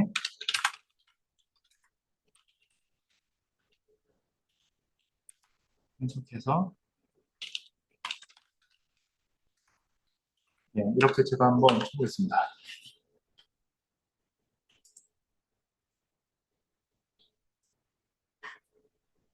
지금은 이제 결과 섹션만 보여드리려고 했는데 이것도 우리가 이런 키워드 네트워크 분석에 대해서 예를 들면 방법 섹션을 써달라고 하면 방법 섹션도 잘 써줍니다. 일단은 결과 섹션을 보겠습니다. 지금 보시면 아까 이 그림에 대한 거거든요. 이거를 제가 좀 이렇게 띄워놓고 같이 한번 볼게요.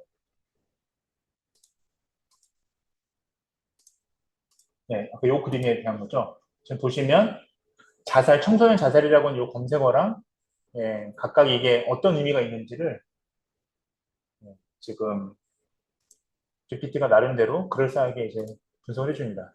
지금 보시면 요 이제 관련성이 보시면 네트워크가 실제로 되게 많이 나와요. 지금 이거는 다 중요한 키워드가 아니다 보니까 다 한 방향으로 지금 여러 개 패스워드가 다 지금 들어가 있는데 하나씩 다 들어가 있는데 한 방향이 아닌 패스워드는 지금 요 두 개, 건강보험공단이랑 복지관이랑 햄이면하고 서산식이 왜 들어가는지 모르겠는데 이렇게 들어가 있습니다. 그래서 여기서 중요한 패스워드를 AI가 분석을 해준 겁니다.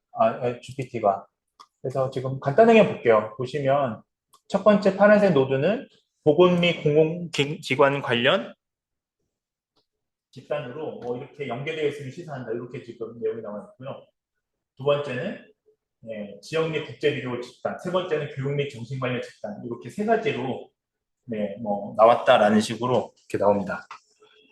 예를 들면 요거를 방법 섹션도 작성해줘 라고 하면 방법 섹션을 얘가 또 작성을 해줍니다. 대신에 무조건 그냥 작성해줘가 아니라 사실은 요 기관들이라든지 어떤 검색어를 넣었는지 요거는 저희가 지정을 해줘야 돼요. 사실은 몇 건이 나오는지 이런 것도 아까 116건인가 이렇게 나왔잖아요. 제가 그냥 작성해줘만 눌렀기 때문에 정확한 내용이 없습니다. 지금 요게 우리가 키워드 네트워크 분석이라는 거예요. 지금 보셨던 저 분석 방법이 실제로는. 그래서 원래는 이제 파이썬이나 R로도 가능합니다. 그래서 네트워크를 단어를 노드로 같이 출현한 관계를 엣지로 이렇게 점과 선으로 만들어서 이것들을 중심성, 거리 관계로 지표를 산출하는 거거든요. 원래는 GPy라고 해서 우리 또 하는 방법이 있는데요. 이런 것도 있습니다. 그래서 이렇게 되었다 이렇게 나옵니다. 그래서 이런 걸 통해서 지금 제가 지금 길게 말씀드리는 이유가 이런 텍스트 마이닝을 간단하게 이 신문 기사로도 진행을 할 수가 있습니다. 보여드리려고 진행을 했습니다. 이렇게 하시면 나중에 여러분들이 지금 제가 키워드를 그냥 좀 특별히 이렇게 아주 관련성 있는 키워드가 아니라 사회에 어떤 의미가 있는 그런 키워드를 주제로 넣은 게 아니기 때문에 빨리 보여드리기 위해서 진행을 했던 거기 때문에 좀 핵심적인 발견점이 나온 건 아니었는데요. 여기 결과를 보시면요. 그러나 만약 여러분들이 예를 들면 뭐 예를 들면 뭐 한미 관계와 한미 뭐죠 그거? 동맹 관계하고 뭐 경제 관련성 뭐 이런 식으로 치셔도 되고요. 예를 들면 뭐 고용의 관련성 뭐 이런 걸로 보셔도 됩니다. 마지막으로 논의 섹션을 이렇게 해주면 이제 마치 소논문처럼 지금 위에 방법과 결과를 이 생성형 인공지능이 확인해서 그럴싸하게 써줍니다. 그래서 지금 아까 검색어가 청소년 자살 우울증이었는데요. 이게 결과적으로 뭐 이런 뭐 어쩌다 저쩌다 이렇게 지금 내용이 나와 있습니다. 그래서 여러분들이 만약에 텍스트 마이닝을 신문 기사를 이용하시고 싶으시면 저렇게 생성형 인공지능을 조금 이용하셔서 어, 쓰셔도 됩니다. 네, 지금 이게 아마 무료 버전이라서 조금 구체적으로 안 나오고 아마 이게 레거시 버전을 이용해서 쓰는 거기 때문에 아마 여러분들이 그 5 버전을 쓰시면 훨씬 더 정밀하게 나올 것 같아요. 네, 이건 닫도록 하겠습니다. 네, 그러니까 요거에 대한 분석인 거죠. 자, 지금 우리가 그래서 이렇게 좀 닫도록 하겠습니다. 이렇게 텍스트 마이닝에 대해서 살펴보셨습니다. 자, 세 번째는 우리가 소셜 마이닝이라는 게 있습니다. 소셜 마이닝은 아이고 네, 소셜 마이닝은 소셜 미디어를 분석하는 거예요. 자, SNS. 자, SNS의 사용자들을 분석하거나 이 관계를 분석해서 이 인플루언서를 찾거나 커뮤니티의 구조를 파악하는 그런 기법이라 보시면 되겠습니다. 이런 특정 제품의 광고라든지 이런 타깃을 선정할 때 많이 씁니다. 최근에 소셜 마이닝을 또 이용해서 이걸 가지고 최근에 어떤 기술이 있냐면요. 이 뭐더라? 트위터나 이제 이런 뭐 인스타그램 같은 데 가면 여러분들 해시태그 있잖아요. 해시태그 이용해서 친구를 추천해 준다든지 이런 것도 기능이 있습니다. 마지막으로 리얼리티 마이닝, 우리가 현실 마이닝이라고 부르는 이건 뭐냐면 이것도 뒤에서 나중에 말씀을 드릴 텐데 우리가 현실 세계의 센서 데이터를 이용해서요. 헬스케어에서 많이 씁니다. 그래서 우리가 모바일 로그를 분석해 가지고요. 행동 패턴을 예측하는 기술을 얘기합니다. 뭐 예를 들면 스마트워치 같은 경우에 뭐 걸음수 패턴을 분석해서 이 사람들의 건강 상태를 추정한다든지 뭐 이런 것들이 있고요. 그 다음에 위치 정보를 이용해서 이동 패턴을 파악한다든지 이런 것들을 보이는 것들이 있습니다. 그래서 뒤에서 하나씩 살펴보실 텐데 지금부터 이제 잠깐 쉬었다가 텍스트 마이닝, 소셜 마이닝, 그 다음에 현실 마이닝의 각각 사례들을 뒤에서 말씀을 드리도록 하겠습니다. 그럼 지금 잠깐 쉬었다가 50분까지 쉬었다가 50분에 다시 시작하도록 하겠습니다.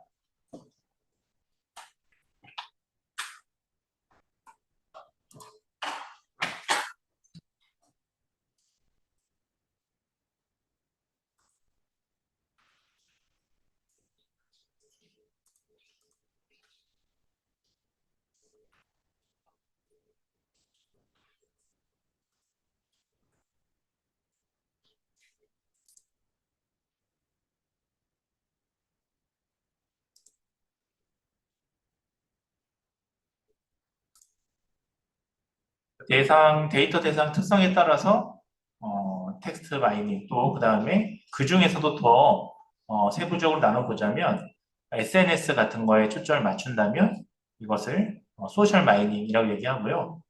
그 외에 만약에 센서 데이터라든지 특히 현실 세계에 우리가 데이터들, 리얼리티 데이터들이라면 특히 이제 모바일 로그라든지 센서 데이터라든지 이런 것들이라면 우리가 현실 마이닝이라고 따로 부르는 분야가 있다라는 말씀을 드렸습니다.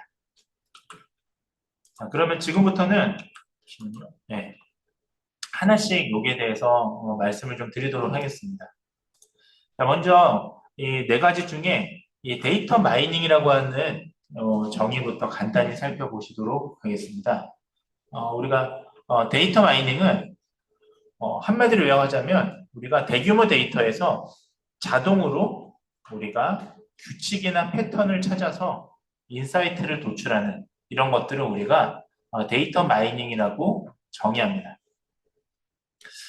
그래서 막 유명한 예로요. 우리가 장바구니 분석이라고 마케팅 막 마켓 애널리시스라는 게 있거든요. 장바구니 분석이라는 게 있습니다. 그래서 굉장히 유명한 예시인데 예를 들면 기저귀랑 맥주라고 하는 우리가 어, 그런 연구 주제가 있었는데요. 아주 오래전 과거에요. 예를 들면 아기 젖병을 사러 나오는 아빠가 맥주도 같이 사더라라는 이런 패턴이 있습니다. 예, 이런 패턴을 우리가 발견하는 규칙을 그럼 발견하는 게 대표적인 데이터 마이닝의 예시라고 보시면 되겠습니다. 뭐 그 외에도 뭐 예를 들면 뭐 전자상거래 같은 경우에 함께 본 상품을 그 레코멘데이션 해주잖아요. 저 같은 경우에 가끔씩 그 다이소몰 많이 이용하는데 예를 들면 다이소몰에서 뷰티를 고르게 되면 관련 뷰티를 또 추천을 해줍니다. 이런 것들도 대표적인 데이터 마이닝의 예시라고 보시면 되겠습니다. 뭐 그 외에도 뭐 카드 이상 거래 탐지라든지요. 그다음에 뭐 제조업에서도 장비 고장 예측 뭐 이런 것들이 사실 이제 머신러닝의 범위에 들어갑니다만 데이터 마이닝 과거에는 데이터 마이닝의 이런 덕분이다라고 생각하시면 되겠습니다. 이런 데이터 마이닝의 유사 표현으로는요, 저희가 KDD라고 부르는데, 바로 Knowledge Discovery in Database라고 하는 게 있습니다. 이 유사 표현으로 굉장히 많이 쓰입니다. 그래서 결과적으로 데이터베이스 내에 내재된, 숨겨져 있는 의미 있는 지식 발견이다라는 그런 것을 볼 수가 있겠습니다.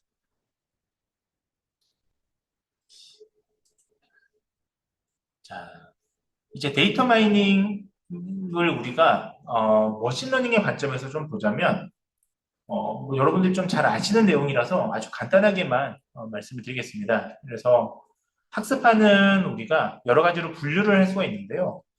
그 중에 학습 방법에 따라서는요.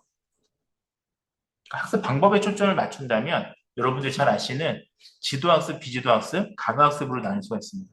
사실 우리가 이런 데이터 마이닝을 머신러닝 관점에서 분류할 때 학습 방법 말고도 뭐 다른 방법으로도 많이 분류할 수는 있습니다. 그러니까 대표적으로 제일 많이 하는 게 근데 학습으로 나누는 방법이라고 보시면 되겠습니다. 왜냐하면 이게 AI 분석에 있어서는 결국 학습이랑 옵티마이저거든요. 예, 근데 이건 뭐 제가 지금 AI 시간은 아니니까 간단하게만 좀 말씀을 드리겠습니다. 그래서 얼마큼 잘 학습을 해야 될지, 그 다음에 최적화를 어떻게 할지, 이게 사실 AI의 성능 분석에 있어서 관건인데요. 여하튼 학습에 있어서는 여러분들 뭐 잘 아시다시피 지도학습이라는 방법이 가장 대표적입니다. 우리가 학습 방법에 의해서 이렇게 분류를 할 때, 이 레이블이라고 하는데요. 레이블, 소위 이제 정답이죠. 분류가 되든 예측이 되든 이 정답을 함께 알려주고 학습을 하는 방법을 우리가 지도학습이라고 합니다. 예를 들면 어, 예를 들면 얘는 지금 코끼리고 이 사진은 코끼리고 이 사진은 기린 사진이다라는 거를 서로 다른 코끼리와 서로 다른 기린을 계속 학습을 해줍니다. 답을 알려주는 거죠. 코끼리라고 하는 답을 알려주고 기린은 답을 알려주는 겁니다. 그렇게 했을 때 새로운 어떤 사진 뉴 데이터가 들어왔을 때 이 데이터가 어디에 해당이 되는지를 만약에 분류한다면 이것은 지도학습이라고 보시면 되겠습니다. 예, 핵심은 결국은 레이블, 그 학습 과정에 레이블이 포함되어 있다라고 보시면 되겠습니다. 비지도 학습은 학습 과정에 레이블이 포함되어 있지 않은 경우입니다. 즉 정답이 포함되어 있지 않은 경우입니다. 예, 잘 아실 것 같아서 좀 간단하게 말씀드리겠습니다. 사실 우리가 정답을 포함하지 않고도 우리가 데이터 마이닝, 즉 머신러닝을 할 수가 있습니다. 예를 들면 가장 간단한 게 우리가 예를 들면 군지파 같은 경우에 클러스터링 애널리시스라고 하거든요. 군지파 같은 경우에는 대표적으로 답을 알려주지 않는 비지도 학습이 되겠습니다. 예를 들면 제가 만약에 뭐 이건 이제 교양 수업이라서요. 제가 어떤 아주 어렵게 설명하기보다는 아주 기초적인 개념을 말씀을 드리는 거니까 양해해 주시면 되겠습니다. 이렇게 두 개의 어떤 예, 2차원의 도표 안에 두 개의 그룹이 있다고 가정을 해볼게요. 근데 이거를 사실 나눌 때 만약에 저희가 뭐 우리가 만약에 답이 있다면 만약에 이게 암을 나눈다고 한번 가정해 볼게요. 그래서 이 빨간색은 암의 집단이고요. 이 하얀색 세모는 양성 종양이라고 한번 가정해 보겠습니다. 우리가 덩어리가 있지만 암은 아닌 경우를 양성 종양이라고 하거든요. 좀 쉽게 얘기하면 여드름 같은 거를 생각하시면 되겠습니다. 자, 이 경우에 사실은 우리가 뭐 암과 양성 종양을 나누는 데 있어서 뭐 여러 가지 관점에서 나눌 수가 있거든요. 뭐 예를 들면 크기라든지 덩어리의 색깔이라든지 덩어리의 모양이라든지 여러 가지로 나눌 수가 있습니다. 그게 아니라 얘들에게 답을 어느 정도 알려주지 않고 그냥 위치만 알려주는 거예요. 그렇게 한 다음에 이 군집끼리의 서로가 묶이는 거리간에 의해서 이렇게 나눠질 수가 있습니다. 요 집단하고 요 집단하고. 네. 뭐 이런 식으로 만약에 학습하는 방법이라면 우리가 기지도 학습이라고 보시면 되겠습니다. 강화학습은 핵심은 우리가 레인포스먼트라고 하는 게 강화라는 이제 교육학의 기법인데요. 한마디로 칭찬하고 벌을 이용하는 겁니다. 퍼니시, 벌을 이용하는 겁니다. 칭찬은 보상, 어워드, 보상을 이용하는 겁니다. 그러면 뭐 저희가 뭐 어린아이가 만약에 학습을 할 때, 사람이 학습을 할 때도 보면 예를 들면 지도학습 매번 뭘 알려줄 수도 있습니다. 예를 들면 뭐 아이가 뭐 밥을 먹을 때 뭐 할아버지한테 욕을 했어요. 욕을 하면 이건 잘못된 행동이니까 혼이 난다라고 하면 지도학습입니다. 이거 잘못했어라고 알려준다면. 그런데 만약에 매번 그렇게 알려주지 않더라도 아이가 한번 혼을 나면 이제 벌이죠. 혼이 났다는 거는 벌을 받으면 그 다음에 뭐 할머니한테 욕을 해서 혼이 났지만 할아버지한테는 뭐 욕을 하지 말라는 교육을 받지 않았어도 마찬가지 그 상황에서 할아버지한테 더 이상 욕을 하지 않을 거예요. 그러니까 벌을 한번 받으면 사람 같은 경우에는 벌을 더 이상 받지 않도록 행동을 바꾸게 됩니다. 마찬가지로 AI도 이것들을 우리가 환경을 어떻게 구성해 준다면 이 환경에 따라서 저기 긍정적인 행동은 더 늘어나고요. 부정적인 건 줄어드는 이런 기법을 쓸 수가 있습니다. 사실 인공지능한테 사실은 강화학습으로 이 벌을 주는 건 사실 쉽지 않은 부분입니다. 게임 같은 거에서는 가능한데요. 페널티 같은 게 뭐 예를 들면 뭐 슈퍼마리오라든지 이런 데에서는 뭐 예를 들면 거북이를 한번 잘못 밟으면 이렇게 라이프가 하나씩 줄잖아요. 그런 경우는 이제 뭐 명확한 벌이 되겠지만 그리고 뭐 동전을 먹으면 포인트가 올라가지 않습니다. 이런 거는 이제 정확한 어워드가 되겠지만 대부분의 일상생활에서는 사실은 AI한테 벌을 준다라는 건 좀 쉬운 개념은 아닙니다. 그래서 대표적으로 좀 그러니까 게임이 아닌 일상에서는 강화학습 같은 경우는 주로 어워드, 보상을 어떻게 줄 것인지 이 보상에 대한 정책이라고 표현하거든요. 저희가 정책을 어떻게 구성하느냐에 따라서 환경을 구성해서 보상을 주는 그런 기법입니다. 그래서 네, 이런 세 가지 기법이 있고 저희가 말하는 이 데이터 마이닝은 그 중에서도 비지도 학습에 더 가깝습니다. 왜냐하면 연관규칙 같은 경우에도 답을 알려주는 게 아니거든요. 실제 데이터 내에서 A를 구매한 사람이 B를 구매하는 거와에 관련되는 그 것들을 이제 계산하는 거기 때문에 사실 답이 정해져 있다기보다는 데이터에서 어떤 패턴, 규칙을 찾는 거에 더 가깝습니다. 이렇게 구성이 되어 있습니다.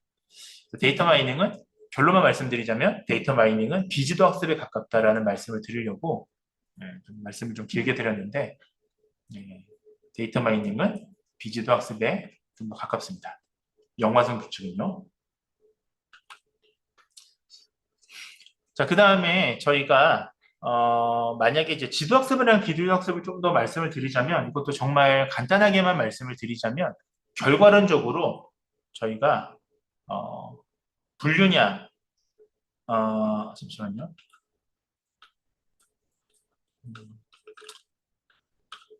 분류냐, 지도학습은 분류냐, 획이냐의 관계에 있습니다. 결론만 말씀을 드리자면요. 그래서 획기는 리그레이션이라고 합니다.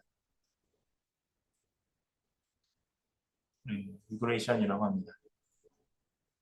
자, 그래서 우리가 그 분류라고 하는 거는 결과적으로 특정 x가 y에 그룹이 있다면 만약에 바이너리가 아니라 여러 개의 그룹이어도 상관없는데요. 분류는 어느 그룹에 속할 거냐, 어느 그룹에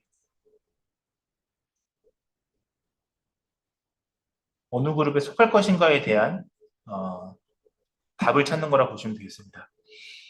예를 들면 뭐 물건을 구매하지 않는다, 1은 물건을 구매한다 라는 식으로 우리가 코딩이 돼 있다면 만약에 x가 남자라면 이걸 물건을 구매할 거냐, x가 예를 들면 뭐 소득 수준이 뭐 200만 원 이상이라면 이것을 구매할 것인가, 이런 것들을 계산한 겁니다. 한마디로 어느 그룹에 속할 probability, 확률을 계산하는 겁니다.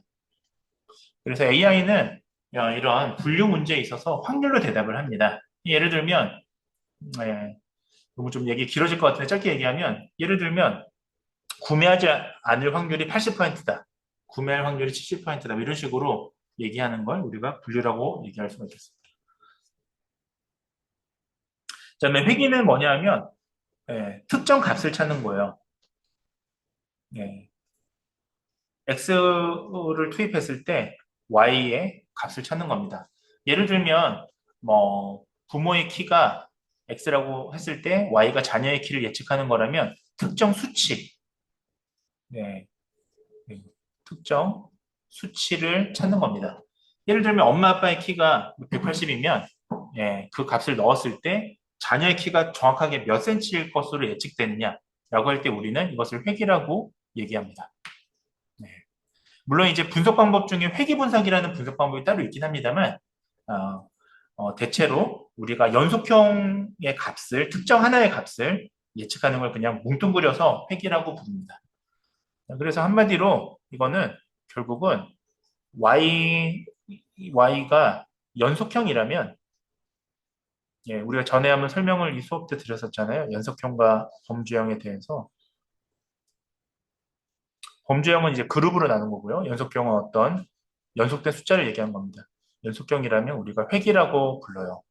범주형이라면 분류라고 부릅니다. 그 정도만 하시면 되겠습니다. 그래서 제가 만약에 뭐 스팸 메일을 스팸 메일이냐 아니냐를 예측하는 모델을 지도학습으로 구한다라고 했을 때 그거는 범주형에 해당이 되겠죠. 분류하는 문제니까요. 그것이 아니라 예를 들면 이 중간고사를 몇 점을 맞을 확률 뭐 이런 걸 물어본다면 그것은 회귀의 문제라고 보시면 되겠습니다. 그 다음에 비지도학습은 아까 말씀을 드렸다시피 레이블이 없는 데이터, 그러니까 정답이 없는 데이터를 우리가 학습해서 데이터의 특징을 가지고 비슷한 애들끼리 묶는 거예요. 비슷한 데이터끼리 묶는 방법이라고 보시면 됩니다. 대표적으로 뭐 군집화 부분이 있을 수가 있습니다. 그래서 뭐 예를 들면 아까 같은 경우도 우리가 텍스트 마이닝을 간단하게 뉴스 기사로 보셨는데요. 그 같은 경우도 어떤 데이터끼리 묶일지 이런 것들은 답이 없습니다. 우리가 답을 학습해서 한 게 아니라 빈도수나 가중치를 가지고 이렇게 데이터를 묶었기 때문에요. 그룹을 찾아갔기 때문에 이런 경우는 우리가 비지도 학습에 해당된다고 보시면 되겠습니다. 그래서 결국 지도 학습이냐 비지도 학습이냐의 핵심은 결국 데이터를 학습할 때 답을 포함해서 학습하느냐, 답을 포함하지 않고 학습하느냐라고 보시면 되겠습니다.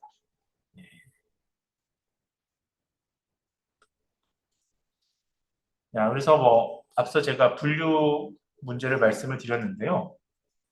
네, 데이터가 있습니다. 수집한 데이터가 있고 우리가 자, 요 어떤 펑션을 가지고 펑션이라는 게 일종의 상자라고 보시면 돼요. 이렇게 상자가 하나 있습니다.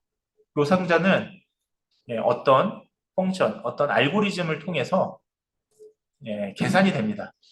그렇게 해서 가장 유사한 값을 찾아가는 거예요.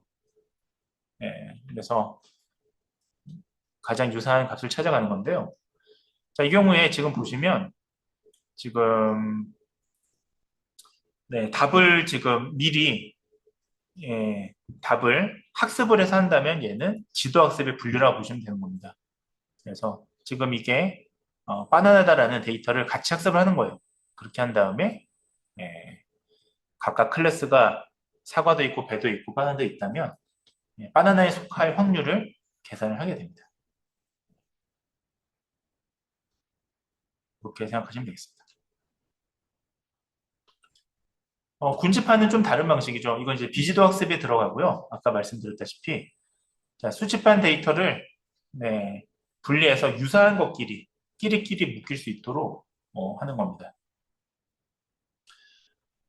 만약에 제가 지금 여기 토끼랑 호랑이를 분류한다면 뭐 여러 가지로 분류할 수 있을 겁니다. 만약에 답을 가지고 사람의 기준에서 분류한다면 예를 들면 육식동물이냐 뭐 아니면 뭐 색깔로 구분할 수 있고 구분할 수도 있을 거고요. 뭐 덩치로도 구분할 수 있을 거고 여러 가지로 할 수 있을 텐데 이걸 만약에 데이터에 기반해서 만약에 AI가 스스로 계산해서 묶는다면 인간이 생각하는 거는 전혀 다른 어떤 방식으로 묶일 수가 있습니다. 네. 자, 그래서 이때 우리가 이 군집 분석을 할 때는요, 중요한 것 중에 하나가 사실 도메인 지식이 중요합니다. 그래서 그 분야에 대한 지식이 필요해요. 그래서 사실은 이런 군집 분석 같은 비지도 학습은 예를 들면 도메인 지식을 극도로 요하는 예를 들면 뭐 의학이나 이런 분야에서 잘 쓰지는 않습니다. 왜냐하면 이게 엉뚱하게 막 이게 묶이게 되면 이게 왜 묶였는지에 대한 설명을 할 수가 없거든요. 네, 사실 뭐 예를 들면 의학이나 이런 분야에서는 설명이 가능해야 되기 때문에 이런 답이 없는 이런 식의 군집은 잘 쓰지 않는 경우가 사실 더 많이 있습니다. 네, 그래서 데이터의 맥락이랑 목적을 정확하게 알아야 되는 거죠. 네. 자, 예를 들면 지금 아주 간단하게 보면 예를 들면 지금 사과하고 바나나를 만약에 이 데이터를 기반해서 분류한다면 뭐 저희는 뭐 향기로 분류할 수도 있고 가격으로 분류할 수도 있고 여러 가지로 분류할 수 있습니다만 색깔로 분류할 수도 있고 그럴 수도 있습니다만 AI는 이 지금 답을 이 뭐냐 이 군집을 나눌 때 이 집단을 나눌 때 클러스터를 나눌 때 어떤 이 피처 그러니까 어떤 특성으로 나눌지에 대한 걸 우리 인간이 해석하기가 어려워요 사실은. 근데 이제 이런 경우는 사실 사람이 추측할 수 있는데 이게 만약에 사과나 바나나의 문제가 아니라 어떤 브랜드 이미지를 만약에 분류한다라고 가정한다면 뭐 예를 들면 뭐 샤넬 뭐 또 뭐 있죠? 구찌 뭐 여기에 뜬금없는 예를 들면 빈폴 뭐 이런 게 있으면 좀 차이가 많이 납니다만 예를 들면 이런 브랜드 이미지도 이런 2차원 공간에서 구분할 수가 있거든요. 저희는 이런 걸 뭐 가격으로 구분할 수도 있고 뭐 다른 걸로 구분할 수도 있겠습니다만 AI가 만약 구분한다면 저희가 생각하는 어떤 그런 특성하고 전혀 다른 어떤 본질의 특성을 구분할 수가 있게 되는 겁니다. 그래서 뭐 데이터의 맥락이랑 목적을 잘 이해해서 이런 비지도 학습은 시행하는 게 좋습니다. 여기까지 먼저 말씀드리겠습니다. 네, 그래서 뭐 우리가 이 분할 기준이라고 하는 우리가 피처라고 하거든요. 이걸요. 특성이라고 해요. 네, 특성을 명확하게 정의하지 않으면 우리가 좀 결과가 엉뚱하게 나올 수가 있습니다. 따라서 우리가 어떤 특징으로 어떤 기준으로 우리가 이 군집 분석을 할 때 나눠야 될지에 대해서는 좀 고민을 해야 됩니다. 그 정도만 말씀을 드리겠습니다. 네. 예를 들면 모양으로 나눈다면 이렇게 나눌 수가 있고요. 네. 만약 분할 기준이 색깔이라면 군집이 서로 다르게 또 이렇게 나눌 수 있잖아요. 따라서 우리가 지금 모양이냐 색깔이냐 이런 것들이 하나의 피처인데 이 기준을 어디로 삼을 거냐에 따라서 전혀 다른 클러스터링, 군집이 생길 수가 있기 때문에 이런 것들에 대해서는 좀 고민을 해야 된다라는 말씀을 드렸습니다. 자, 그다음에 이어서 이제 앞서 보셨던 좀 정리하자면 결국은 지금 지도학습에는 분류가 있고 회귀가 있는데요. 지금까지는 분류에 대해서 말씀을 드렸고 이제 회귀, 어떤 값을 입력했을 때 어떤 특정 수치의 값을 예측할 것이냐에 대한 회귀에 대해서 간단히만 말씀을 드리도록 하겠습니다. 우리가 회귀는 다시 얘기를 하자면 리그레이션이라고 하는 요 회귀는요. 결국은 우리가 원인처럼 생각되는 이 x하고요. 결과처럼 생각되는 y 사이에 이 y를 연속형으로 가정하고 연속적인 숫자를 찾는 겁니다. 어떤 특정 수치를 찾는 거예요. 이런 문제를, 이런 상황을 전부 다 우리가 회귀라고 정의를 합니다. 자, 예를 들면 지금 근무 연수에 따라서 이때 근무 연수를 그냥 x라고 할게요. 원인처럼 생각을 해볼게요. 그 다음에 월급을 y라고 만약에 생각을 한다면 지금 이렇게 여기 점점점점 있잖아요. 이것들을 우리가 실제값이라고 해요. 실제값이고 이 지금 하나의 선을 우리가 예측선이라고 합니다. 예. 하나의 이렇게 만약에 선형획이라면 직선의 형태를 이렇게 그을 수가 있습니다. 예. 이때 이 선의 기울기를 찾는 게 이제 핵심인데 좀 어렵게 말씀 안 드리고 아주 간단하게 말씀을 드리자면 잠시만요. 여기 실제값하고 요 예측선끼리 이렇게 차이가 있잖아요. 요거를 우리가 오차라고 하기도 하는데 이때 여기서는 리지두얼 잔차라고 표현해요. 뭐 쉽게 생각하면 그냥 오차라고 생각하시면 됩니다. 이 오차를 가장 줄여주는 이 하나의 선을 이렇게 찾는 게 이 회계에서의 핵심이라고 보시면 되겠습니다. 사실 만약에 기울기는 여러 개로 만들 수가 있잖아요. 제가 만약에 이런 선을 하나 그을 수도 있는 겁니다. 이럴 때 이 선은, 이 노란색 선은 실제 요 점점점점 있는 값하고의 잔차가 훨씬 클 거 아니에요. 얘는 잔차가 예를 들면 잠깐만요. 색깔을 바꿔서 이 노란색은 잔차가 훨씬 크겠죠. 예를 들면 이만큼 크잖아요. 지금 얘하고도 이만큼 크잖아요. 이런 잔차를 줄여주는 가장 이상적인 선을 긋는 게 회귀에서의 핵심이라고 보시면 되겠습니다. 이 까만 선이 훨씬 더 잘 이제 오차가 없는 소위 잔차가 없는 선을 그었다고 보시면 되겠습니다. 잠시만요. 그래서 이렇게 하나의 수식으로 이렇게 계산할 수가 있습니다. 그래서 만약에 이런 수식을 하나 만들어 준다면 여기 지금 x가 원인이잖아요. 그래서 근무연수 여기 x에 근무연수를 넣으면 월급 y가 계산이 되는 거죠. 이렇게 만들 수가 있습니다. 그래서 굉장히 많이 사용이 되고요. 뭐 여러 가지 문제에서 뭐 특히 사회과학에서는 굉장히 많이 쓰는 사회과학뿐만 아니라 뭐 공학, 의학 뭐 등등들 굉장히 많이 쓰는 이런 것들이 되겠습니다. 뭐 여러 가지로 나눌 수가 있는데요. 잠깐만요. 예. 그래서 뭐 회계 같은 경우에 조금 더 말씀을 간단히만 드리자면 여러 종류로 나눌 수가 있습니다. 그러니까 예를 들면 여러분들이 잘 아시는 단순 선형회계라는 게 있습니다. 예. 이거는 x가 하나인 경우 1차 방정식을 얘기합니다. 뭐 좀 더 쉽게 얘기하자면 이때 말씀드리는 차원이라는 거는 우리가 변수라고 말씀을 드렸잖아요. 그러니까 1차 방정식은 차원이 하나니까 변수가 하나인 걸 얘기하잖아요. 변수는 x에 대한 걸 얘기합니다. 즉 x가 하나인 걸 얘기합니다. 네, 근데 현실 속에서 이런 경우는 거의 없어요. 그러니까 이거는 이제 y를 예측하는 데 있어서 x가 단일 원인인 경우, 딱 하나의 원인인 경우에만 해당이 되는 거거든요. 그래서 이런 경우는 잘 없고, 요즘 여러분들이 잘 아시는 예, 다중 선형회계 같은 게 그나마 조금 더 현실적으로 조금 더 있는 방법입니다. 이거는 말 그대로 멀티플이니까요. x가 하나가 아니라 x가 하나 이상인 경우를 얘기합니다.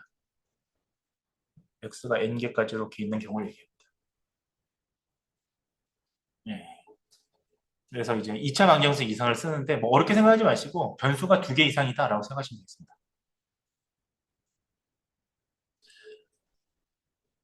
이런 것들은 이제 연속형에서 많이 쓰고요. 아이고, y가 연속형인 경우에 많이 쓰고요. 그 외에도 뭐 수도 없이 있습니다. 만약에 y가 연속형이 아니라 만약에 범주형이라면 범주형이라면 대표적인 게 로지스틱 회귀 분석이 있겠죠.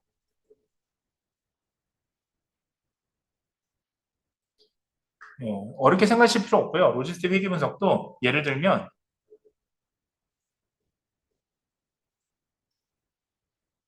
그러니까 시그모이드라고 하는데 너무 어렵게 생각하지 마시고 지금 이런 연속형의 2차원 그래프를 보시면 예를 들면 우리가 관찰된 값은 이렇게 있지만 우리가 이런 예측선을 걷는 이유는 관찰되지 않은 값도 무한대로 예측 가능하잖아요. 이렇게 이 무한대의 값을 1과 0의 사이에 가둬두는 겁니다. 이렇게 휘어주는 겁니다. S 형태의 모양으로요. 그래서 이것을 우리가 시그모이드 곡선이라고 그래요. 시그모이드 변환. 또는 사회광에서는 로지 변환이라고 합니다. 아주 어렵게 생각할 필요 없이 결국 이렇게 1과 0 사이에 가둬둔다는 건 결국 1은 100%, 0은 0%의 확률로 얘기할 수 있거든요. 그렇기 때문에 이 로지스틱 회귀 분석은 확률로 얘기합니다.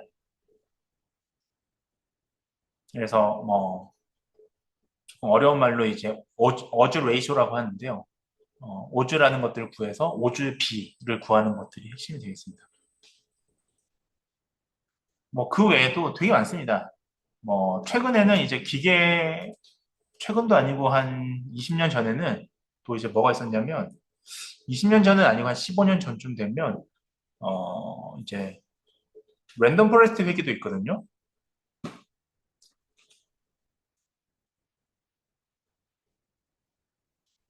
미그레이션 방법으로 랜덤 포레스트를 또 할 수도 있습니다.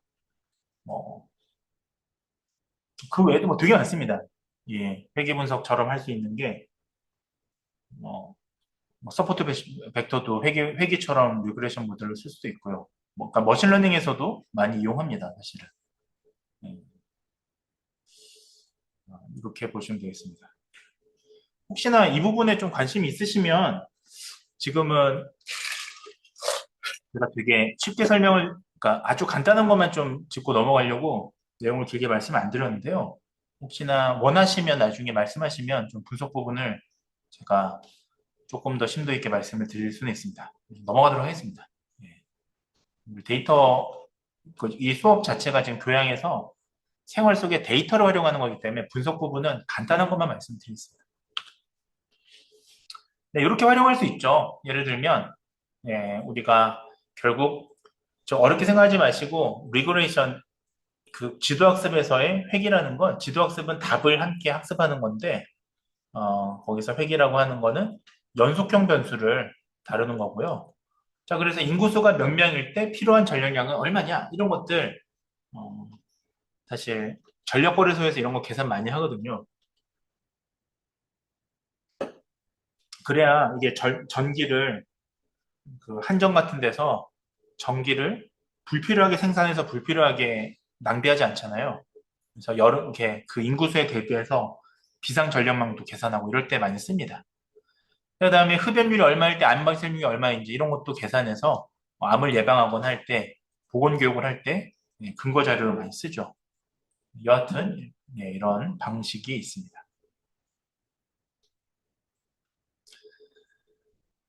자, 그 다음에 데이터 마이닝을 하는 이유는 사실은 핵심적인 기능은 어떤 데이터로부터 핵심적인 부분만 추려서 간단하게 요약을 하기 위해서 데이터 마이닝을 시행을 합니다.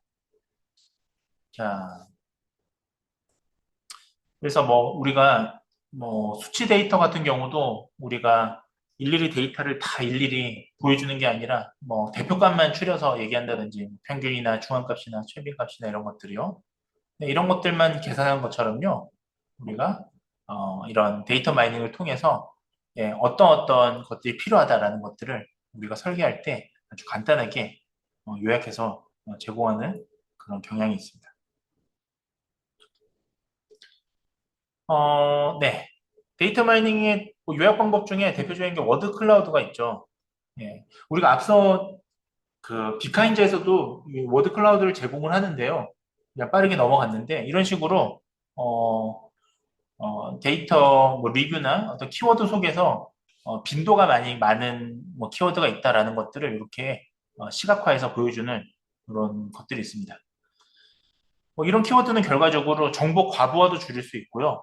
또 핵심 메시지가 뭔지도 효과적으로 파악할 때 많이 씁니다. 예. 자, 그래서 데이터 마이닝에 대해서 지금까지 말씀을 드렸고요. 자, 데이터 마이닝 외에 이제 나머지 세 가지 텍스트 마이닝과 소셜 마이닝과 현실 마이닝에 대해서 간단히만 말씀을 드리도록 하겠습니다. 두 번째가 이제 텍스트 마이닝이 되겠습니다. 자, 텍스트 마이닝. 자, 텍스트 마이닝은 여러분들 자연어, 네, 자연어로 구성된 텍스트에서 우리가 유의미한 패턴, 의미 있는 그런 관계를 추출해서 의미 있는 정보를 찾아내는 그런 마이닝 기법이 되겠습니다. 우리가 앞서 간단하게 비카인즈를 통해서 보셨는데요. 우리가 분석 대상이 주로 이제 뉴스라든지 기사 댓글이라든지 이런 것들이 되겠습니다. 이런 걸 통해서 우리가 뭐 고객에 대한 감정, 감성을 파악한다든지요. 감성 분석이라는 걸 시행하기도 하거든요. 네, 뭐 댓글도 마찬가지고요. 악플을 찾아낸다든지 할 때요. 그 다음에 뭐 시장 트렌드를 예측할 때 많이 씁니다. 네. 그래서 이게 사실 텍스트 마이닝 하는 여러 가지 이유가 있는데 아주 간단하게만 말씀을 드리면 사실 어떤 빈도라는 게 단순히 우리가 빈도가 높다고 해서 그 단어가 그 문장 내의 핵심이라고 보기가 어려워요. 예를 들면 어, 자살 생각을 하는 사람이 있다면 그 사람들이 사실은 직접적으로 그 사람들의 글에 자살이라는 표현이 많이 등장 안 할 수도 있습니다. 오히려 빈도가 낮은 몇 개의 단어들이 훨씬 더 자살을 예측할 때 도움이 될 수가 있거든요. 다시 얘기하자면 빈도가 무조건 많다고 해서 그 단어가 무조건 핵심은 아닌 거예요. 사실은 그 문장 내에서. 그래서 아까 보셨던 그런 네트워크, 관계망을 통해서 어떤 단어와 어떤 단어가 어떻게 연관이 되어 있는지 그 패턴을 찾는 게 텍스트 마이닝의 또 다른 핵심이라 고 보시면 되겠습니다.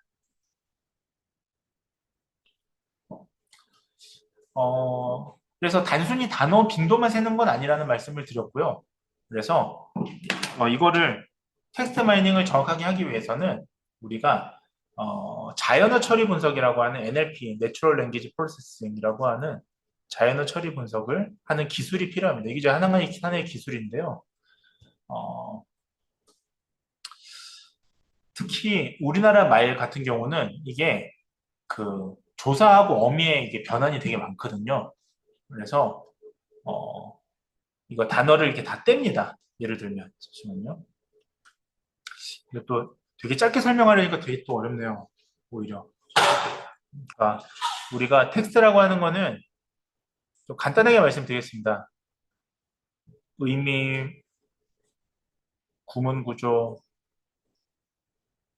형태소, 몰핀, 형태소, 프라이매틱스, 화용 뭐 이런 식으로 구성이 되어 있거든요.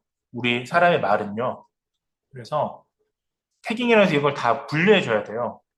의미는 단어 그 자체를 얘기하는 거고요. 뭐 구문 구조는 이제 문장 배열 순서,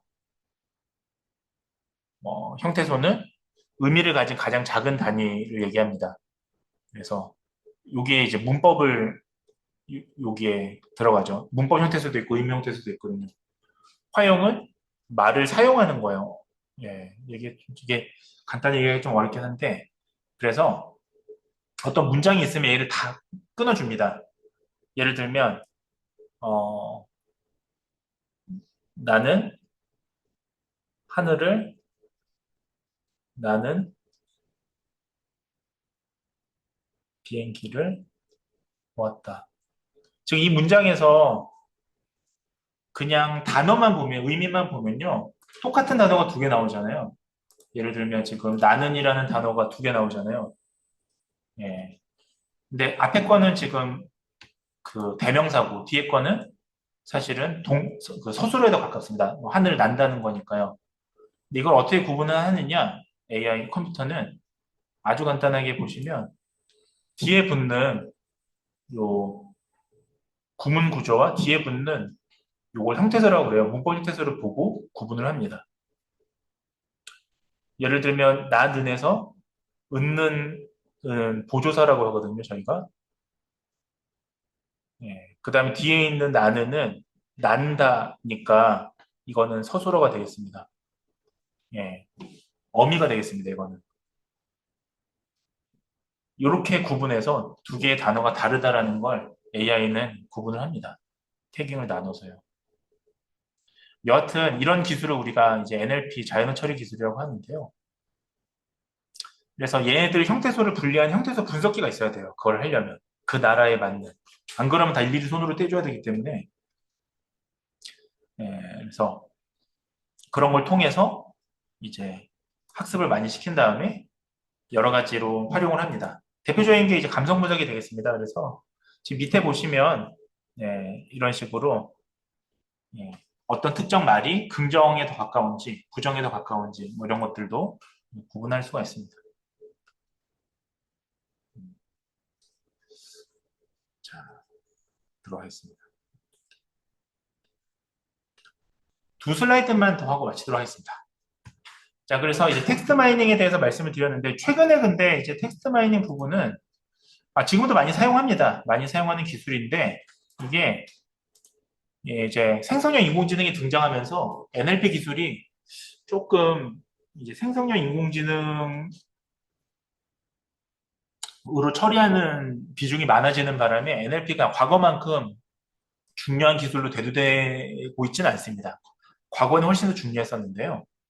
그래서 이 지금 감성 분석을 하기 위해서는 이런 그 감성 사전이 필요하거든요. 그러니까 코프스라고 하는데 말뭉치라고 하는데 이 감성 사전이 필요합니다. 그래서 그 사전들에 대한 대표적인 것들이 이렇게 나와 있습니다. 그래서 네, 이런 것들 많이 써왔습니다. 과거에는.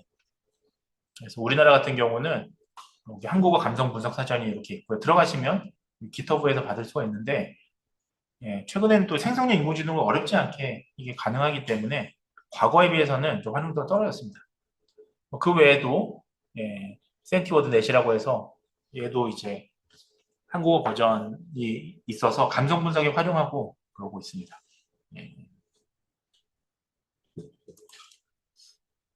자, 그 다음에 사실 이게 감성 분석이 좀 어렵습니다. 예를 들면 지금 보시는 거 이거 영화는 보셨는지 모르겠는데 클레멘타인이라고 혹시 잘 모르시죠? 네, 되게 망작 영화가 있는데요. 보시면 어떤 사람이 이렇게 댓글을 달아놨거든요. 영화를 보고 암이 나왔습니다라고 했으면 지금 이게 긍정적인 말인지 부정적인 말인지는 사실은 어, 이 뉘앙스나 이런 게 필요하거든요. 사실은 그 맥락이 필요합니다. 지금 보시면 말 자체는 암이 나왔다고 하니까 긍정적인 것처럼 보이나 실은 비꼬는 말이잖아요. 그러니까 이런 것들에 대한 뭐 은유나 풍자나 이런 것들에 대해서 이, 저기 분류하는 게 사실 아주 간단한 일은 아닙니다. 그래서 학습 사전을 통해서 학습하는 것들이 필요하다 정도 말씀을 드리도록 하겠습니다. 잠깐만요. 녹화 좀 중지하고.